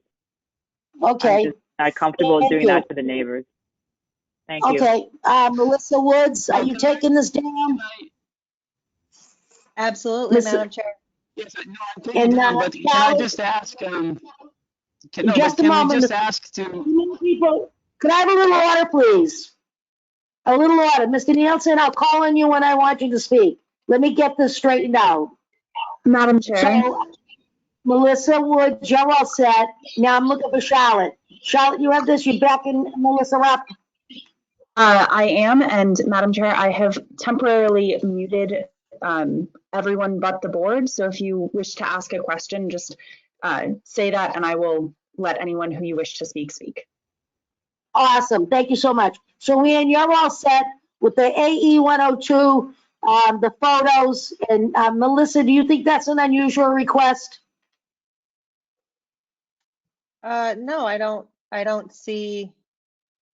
I understand. I think the board is in agreement that the applicant's going to be doing their best, that they're not going to be surveying the building to a finite detail, and that from satellite view and photographic evidence, they can place the windows on the adjacent building elevations that abut the proposal. I think the impact on abutters is something definitely in your purview. Yes, thank you. Josh, are you all set with any requests for them to come back with?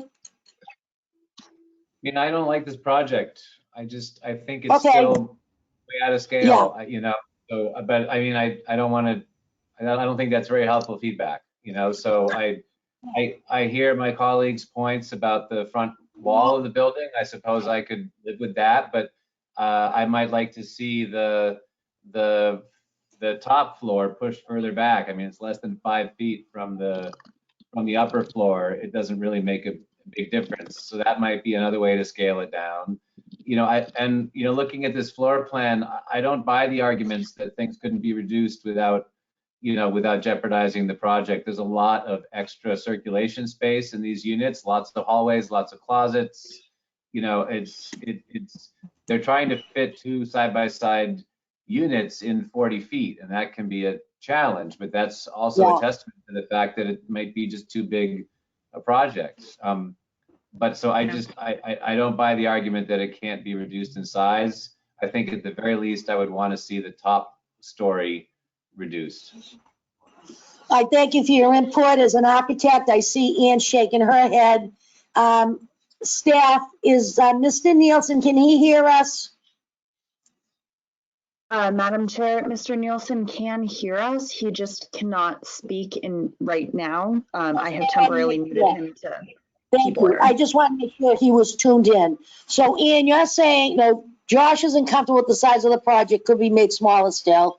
You're not happy with the side cutouts, the bay windows. You think that's an infringement on the privacy of the people next door. Drew, we're down to you, hon. What's going on?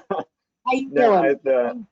Support a number of the comments that were made by Josh and Ann and Elaine as well. And if this is still considered under the old zoning, the comment was made about a landscape plan, and if that's something that could be provided for us. One of my big concerns for any of the new development that we're seeing is making sure that we're planting as many trees as we can. And so it's tough to look at a development proposal that has just a green slate in the backyard when there's clearly room for tree plantings. So I'd like to see a landscape plan and shade trees, not just shrubbery. I'd like to see shade trees as possible. And you know what I say to you guys all the time, and I say it to the staff, you folks wear different hats. Who's a landscape who's a architect, who's a planner, so when I say it's the pleasure of the board and I throw it out there, I want the applicants to understand that we're a culmination of a lot of talent, and we see things for other people's vision, not just the applicant. We have to take into consideration how we go forward and how it affects the neighborhood. So do you have anything, so you said a landscape plan, was there anything else you'd like to see? No, but just the intention on providing tree canopy. So if they can look into the possibility of shade trees in the backyard, but at the very least, a landscape plan. I think that they addressed some of the comments last time that I had made, but there's still the conversation that we had about the front setbacks. But otherwise, yeah, that's primarily what I'd like to see, Susan. Thank you. Elaine? I totally agree with Josh. I don't like the building either. I don't like the project. That top, still have a terrible problem with the top of the building, and I agree with everybody else. I don't like those bump outs so close. Even I know windows were mentioned that it's only bathroom ventilation, only kitchen ventilation. Do you know what a lot of smells come out of kitchens and bathrooms that are going to run right into the neighbors, 2 feet from their next door window? When you push that building in, the top is too big, and I want to see a landscape plan. Okay, so let me just bring this all together. It sounds like the board would vote no on this project as is. So I want Mr. Nielsen to understand that as he goes forward. And is it worth, I've got to ask you guys this, and I'm going to ask the applicant this. He can hear us, Mr. Nielsen. I will turn your mic on in a minute, but it was getting too confusing. This virtual reality meetings are a little tough. So I ask everybody to be patient because we're all rookies to this as well, and we talk over one another. Do you folks feel, and now the applicant has to say this too, from his point of view of financing a project and is it going to be worthwhile? Can you see this project going forward? Do you think it's possible for them to make the adjustments we are all looking for? Just can you raise your hand if you think we should keep going forward?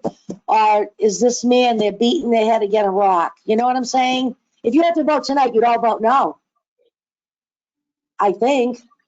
Elaine's shaking, Josh is shaking, Ann, Drew. Yeah, see, so I want Mr. Nielsen to understand that as we can give him all gold medals for what he's come up with, and he's really trying to salvage this plan, this project. But, is it impossible, do you think, for him to meet? You can turn on Mr. Nielsen's mic, please. Unmute him. He is Mr. unmuted. Nielsen. Hi, Mr. Nielsen. Hello. Hi. Hi, hello, I'm here. I Can you hear me? Okay, beautiful. Thank you for your patience. I asked the board, and I know you could hear us, if they were to vote tonight, they'd all vote no. Now, they want you to come back with some landscape plan, some photos. Ian doesn't like the bump outs on the sides, but still think it's kind of close to your neighbors.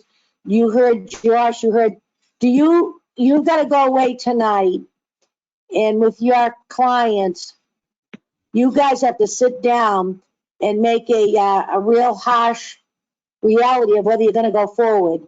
Because with the way they're speaking, it's a no-go. And I can't even see like bumping out, getting rid of the thing on the side, they're gonna be happy still with the size of the project. They're saying it's just too big and too bulky.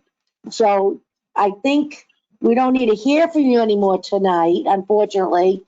You can take all your thoughts and things and go back with Mr. Said and talk with Melissa, and they'll get back to us whether you're gonna come back with some new ideas or concepts or how you can shrink this up.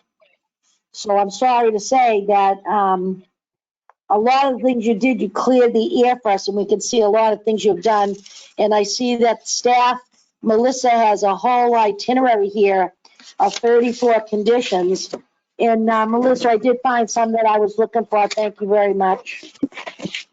Do you have anything you'd like to say, Melissa, in closing with this for tonight? If I could call the board's attention to a few of the conditions that I wrote and recommended in the staff report, because I see your guidance to the applicant is important and holds a lot of weight. And I, in hearing your arguments and testimony from the abutters, wrote conditions to better, what I feel would better align this project in the existing context of the neighborhood, in a redesign of the facade to have more punched window openings like the adjacent buildings, possibly, I think, incorporating bays. And I was wondering if I could get your feedback on that, to either work with the applicant on incorporating these or continue with the current design. I did hear some feedback from Josh tonight on the cornice line. Are you talking the conditions like under the design area?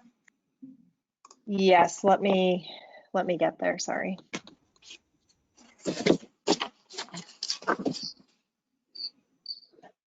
This is Charlotte. I have pulled up the staff report, the most recent staff report on the screen. So if you want to direct me to condition number blah, blah, blah, I'd be happy to.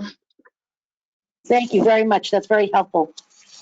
The conditions start at about condition 12. But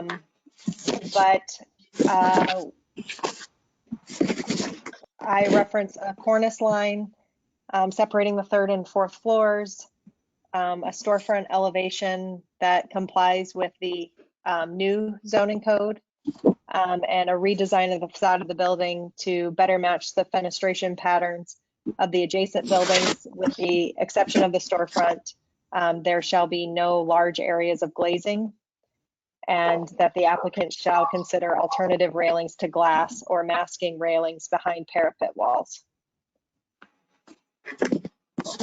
Thank you.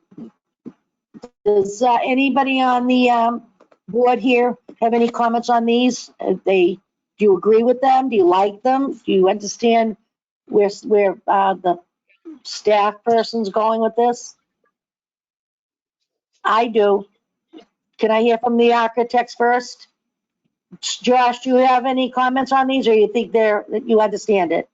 It could be helpful to the applicant, to you. What? Yeah, I would generally support them, yes. Thank you. Ian or Drew? Did you hear me? Raise your hand if you have something to say. Yes. Yes, I support Hello, them. Ian. Yes, Thank I you. support these. Okay. Madam Chair, Just- may I just Yes. loop may I just loop back again on these side bay windows? The more I look at the Google Street View, I just don't want to mislead the applicant. I highly doubt that I would be in favor of them at all. At all. I just Okay. want to make that Well, that's clear. what I I don't wanted want to- even to come with an argument Yeah. for that and then get turned down.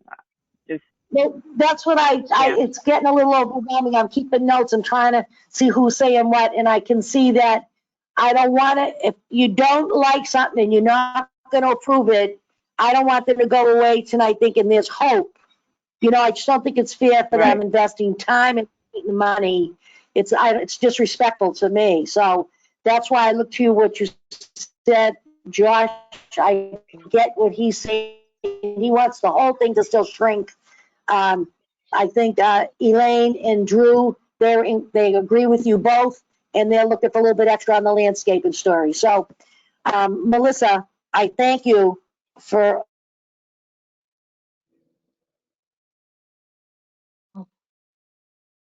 Susan, I think you're froze again.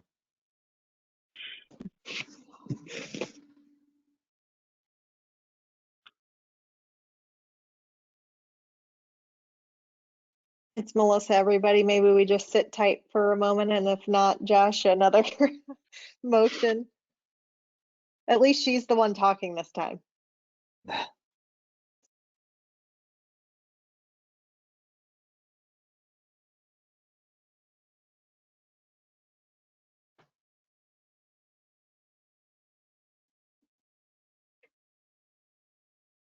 Is this the last case today? This is the last case. We can only hope.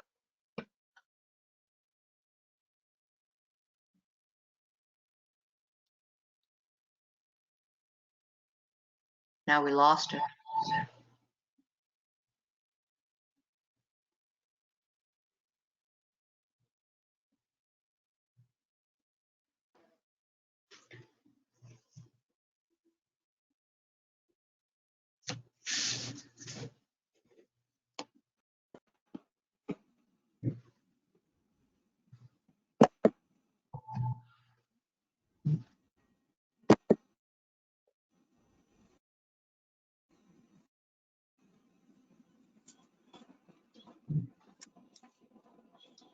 He's back.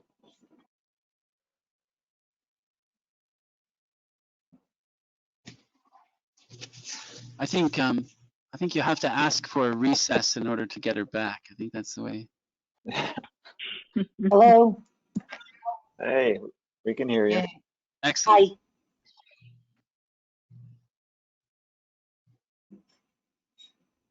Help me out here, Mr. Clerk. What happened here? Did I miss something? No, Madam Chair, we waited for you to come back. Can you guys hear me? Yes, we can. Yes. Thank you so much. I appreciate it. So, Mr. Nielsen, thank you. I'm sorry. Mr. Nielsen, please go ahead. I apologize. No, it's quite okay. I appreciate the feedback. The issue for the project is just to be clear. Can the building be a 4-story building, for example, is an important question. An additional setback could be managed potentially both at the street level and at the level of the penthouse. But if the board members are unwilling to look at a 4-story building, then that's a different consideration. Also, the building certainly can live without the bay windows on the side, for lack of a better word, the projections on the side. I propose the bay windows on the side for the reasons that I mentioned. I think that would be a better neighbor, in my opinion. But the project can live without those things, and the project can live with an incremental increase in the setbacks. But if and a facade redesign, given the time, is not really a deal breaker. So those things are all possible. But tell us, we work together with planning to get the front setback, for example. What setback from the front for this street wall would work? Do we attach ourselves to one of the residential buildings or some other dimension? Is a 4-story possible, or do we have to present only a 3-story building? you know, what kind of setbacks do you think would be acceptable? Is that would help us to have a way forward if we had answers to those sort of big picture questions? Well, I think, and the board can just raise their hands. Josh, you can go first. Josh? Madam Chair, I was the one pushing the strongest about the setback matching the neighbors. I heard what my colleagues have to say, and I'm willing to step back from that. So I'm comfortable with the first 3 stories being more or less where they are. I would like some kind of articulation on the front of the building, so it's not just a box. And I'd like to see the 4th story stepped back further than it is, but I could accept a 4th story. I could accept a 4th story as well. Can you, Drew? Yeah, actually, Is the 4th story an issue? No, I thought you said, okay, yeah. no, the 4th story's fine. Elaine, can you deal with the 4th story? I can deal with the 4th story, but I like it pushed back further. I agree with Josh. Okay. Okay, Ann. Ann, to Mr. Nielsen's question, could you live with the 4th story? Yes. Okay. Mr. Nielsen? Okay, I mean, is there any guidance on how much setback? Just so you know, if we do decide to go forward and increase the setback to the penthouse front wall, I mean, what would the? So I think a 2.5 foot front setback for the main part of the building would be acceptable. And then how much more setback are we asking for? I mean, what kind of setback up there is okay? It's at about 7 feet now. So would 10 feet get it done? Is that?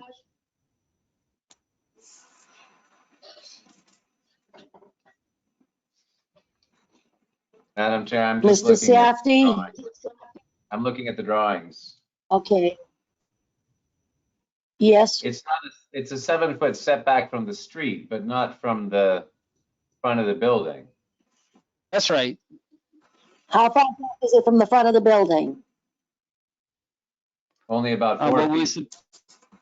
Well, maybe 2.5 minus, I think 7'2". Is that the dimension, 7'2"?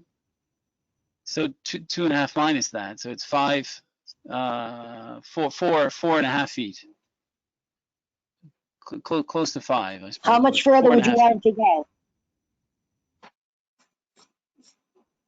I might want it to see that. I might want to see it back at the close to the face of the adjacent buildings, and I'd like it to have some kind of a visual relationship to the building below, or to the portion of the building below. So, for example, right now, where it sits doesn't align with any kind of change in material or fenestration opening or implied line of structure or anything. It's just kind of plopped there.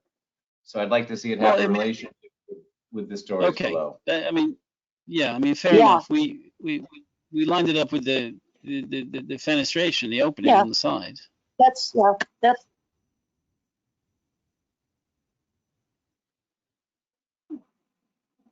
Any other comments for Mr. Nielsen? Yeah, okay. So no, I mean, I think we have a way forward if we choose to go forward.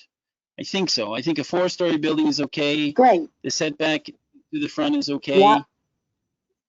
I think stretch additional a setback little at bit the more. penthouse level is okay.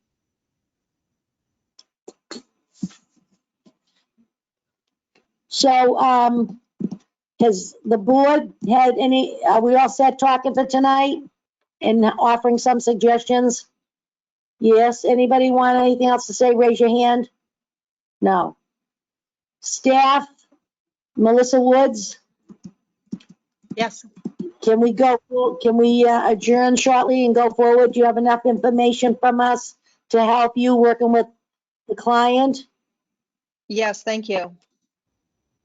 Thank you. Mr. Nielsen? Thank you. Is that, Thank you. I if you appreciate ask- it. We appreciate thank you. your presence, and you're very polite and congenial, and that's what we needed to help solve a lot of these issues. So, without further ado, unless you have something you'd like to say in closing, we'd like to, move on and maybe continue this meeting to our next meeting, which is, when is our next meeting, folks? May 20th. May May May 20th. what, is it 20th? Okay, so does that sound convenient to you, Mr. Nielsen, May 20th? I think so. I mean, we'll take the next available, and then, if we need to change it, we'll communicate offline, I You're- think, if that's acceptable.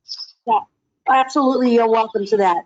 So thank you so much for your insight tonight and all your explanations and listening to us. And I'd like the clerk, so we're gonna let's make a motion of the continuance, please. Madam Chair, in the matter of case ZBA 2019-114-R1 12/19, 453 Somerville Avenue, I make a motion that we continue our deliberations to the next regularly scheduled hearing of May 20th, 2020. Second. Thank you. Seconded by Elaine Severino. All in favor of the continuance for 453 Somerville Ave to May 20th, please say aye as we go around. Ann Brockelman, Aye. Josh Safdie, Aye. Drew Kane, Aye. Elaine Severino, Aye. and Susan Fontano, aye. It's unanimous that we approve the continuance till May 20th. Thank you, Mr. Nielsen, and good night. Yes, thank you all. Stay safe and well. Thank you. Thank you. Thank you. Now to the board, I don't think we have any other business. Is there anything on the agenda? Is there anything anyone wanted to address or speak to this evening? Seeing no Was there one making them. I'm sorry? Were there meeting minutes, I thought? No? We approved them at the beginning. Yes, we did it at the beginning. It was a long Sorry. time ago. Last week, tonight, it's all the same. It was just so long ago. It's all a blur, I know. So without further ado, can we have a motion? I'd like to make a motion to adjourn. Second. Can I have a motion to close the meeting? Hello? Yes. Seconded by Elaine. All in favor, say aye. Ayes have it. Aye. Thanks, everybody. See you on the 20th, if not sooner. Bye-bye. Aye. Bye-bye. Thank you, Steph.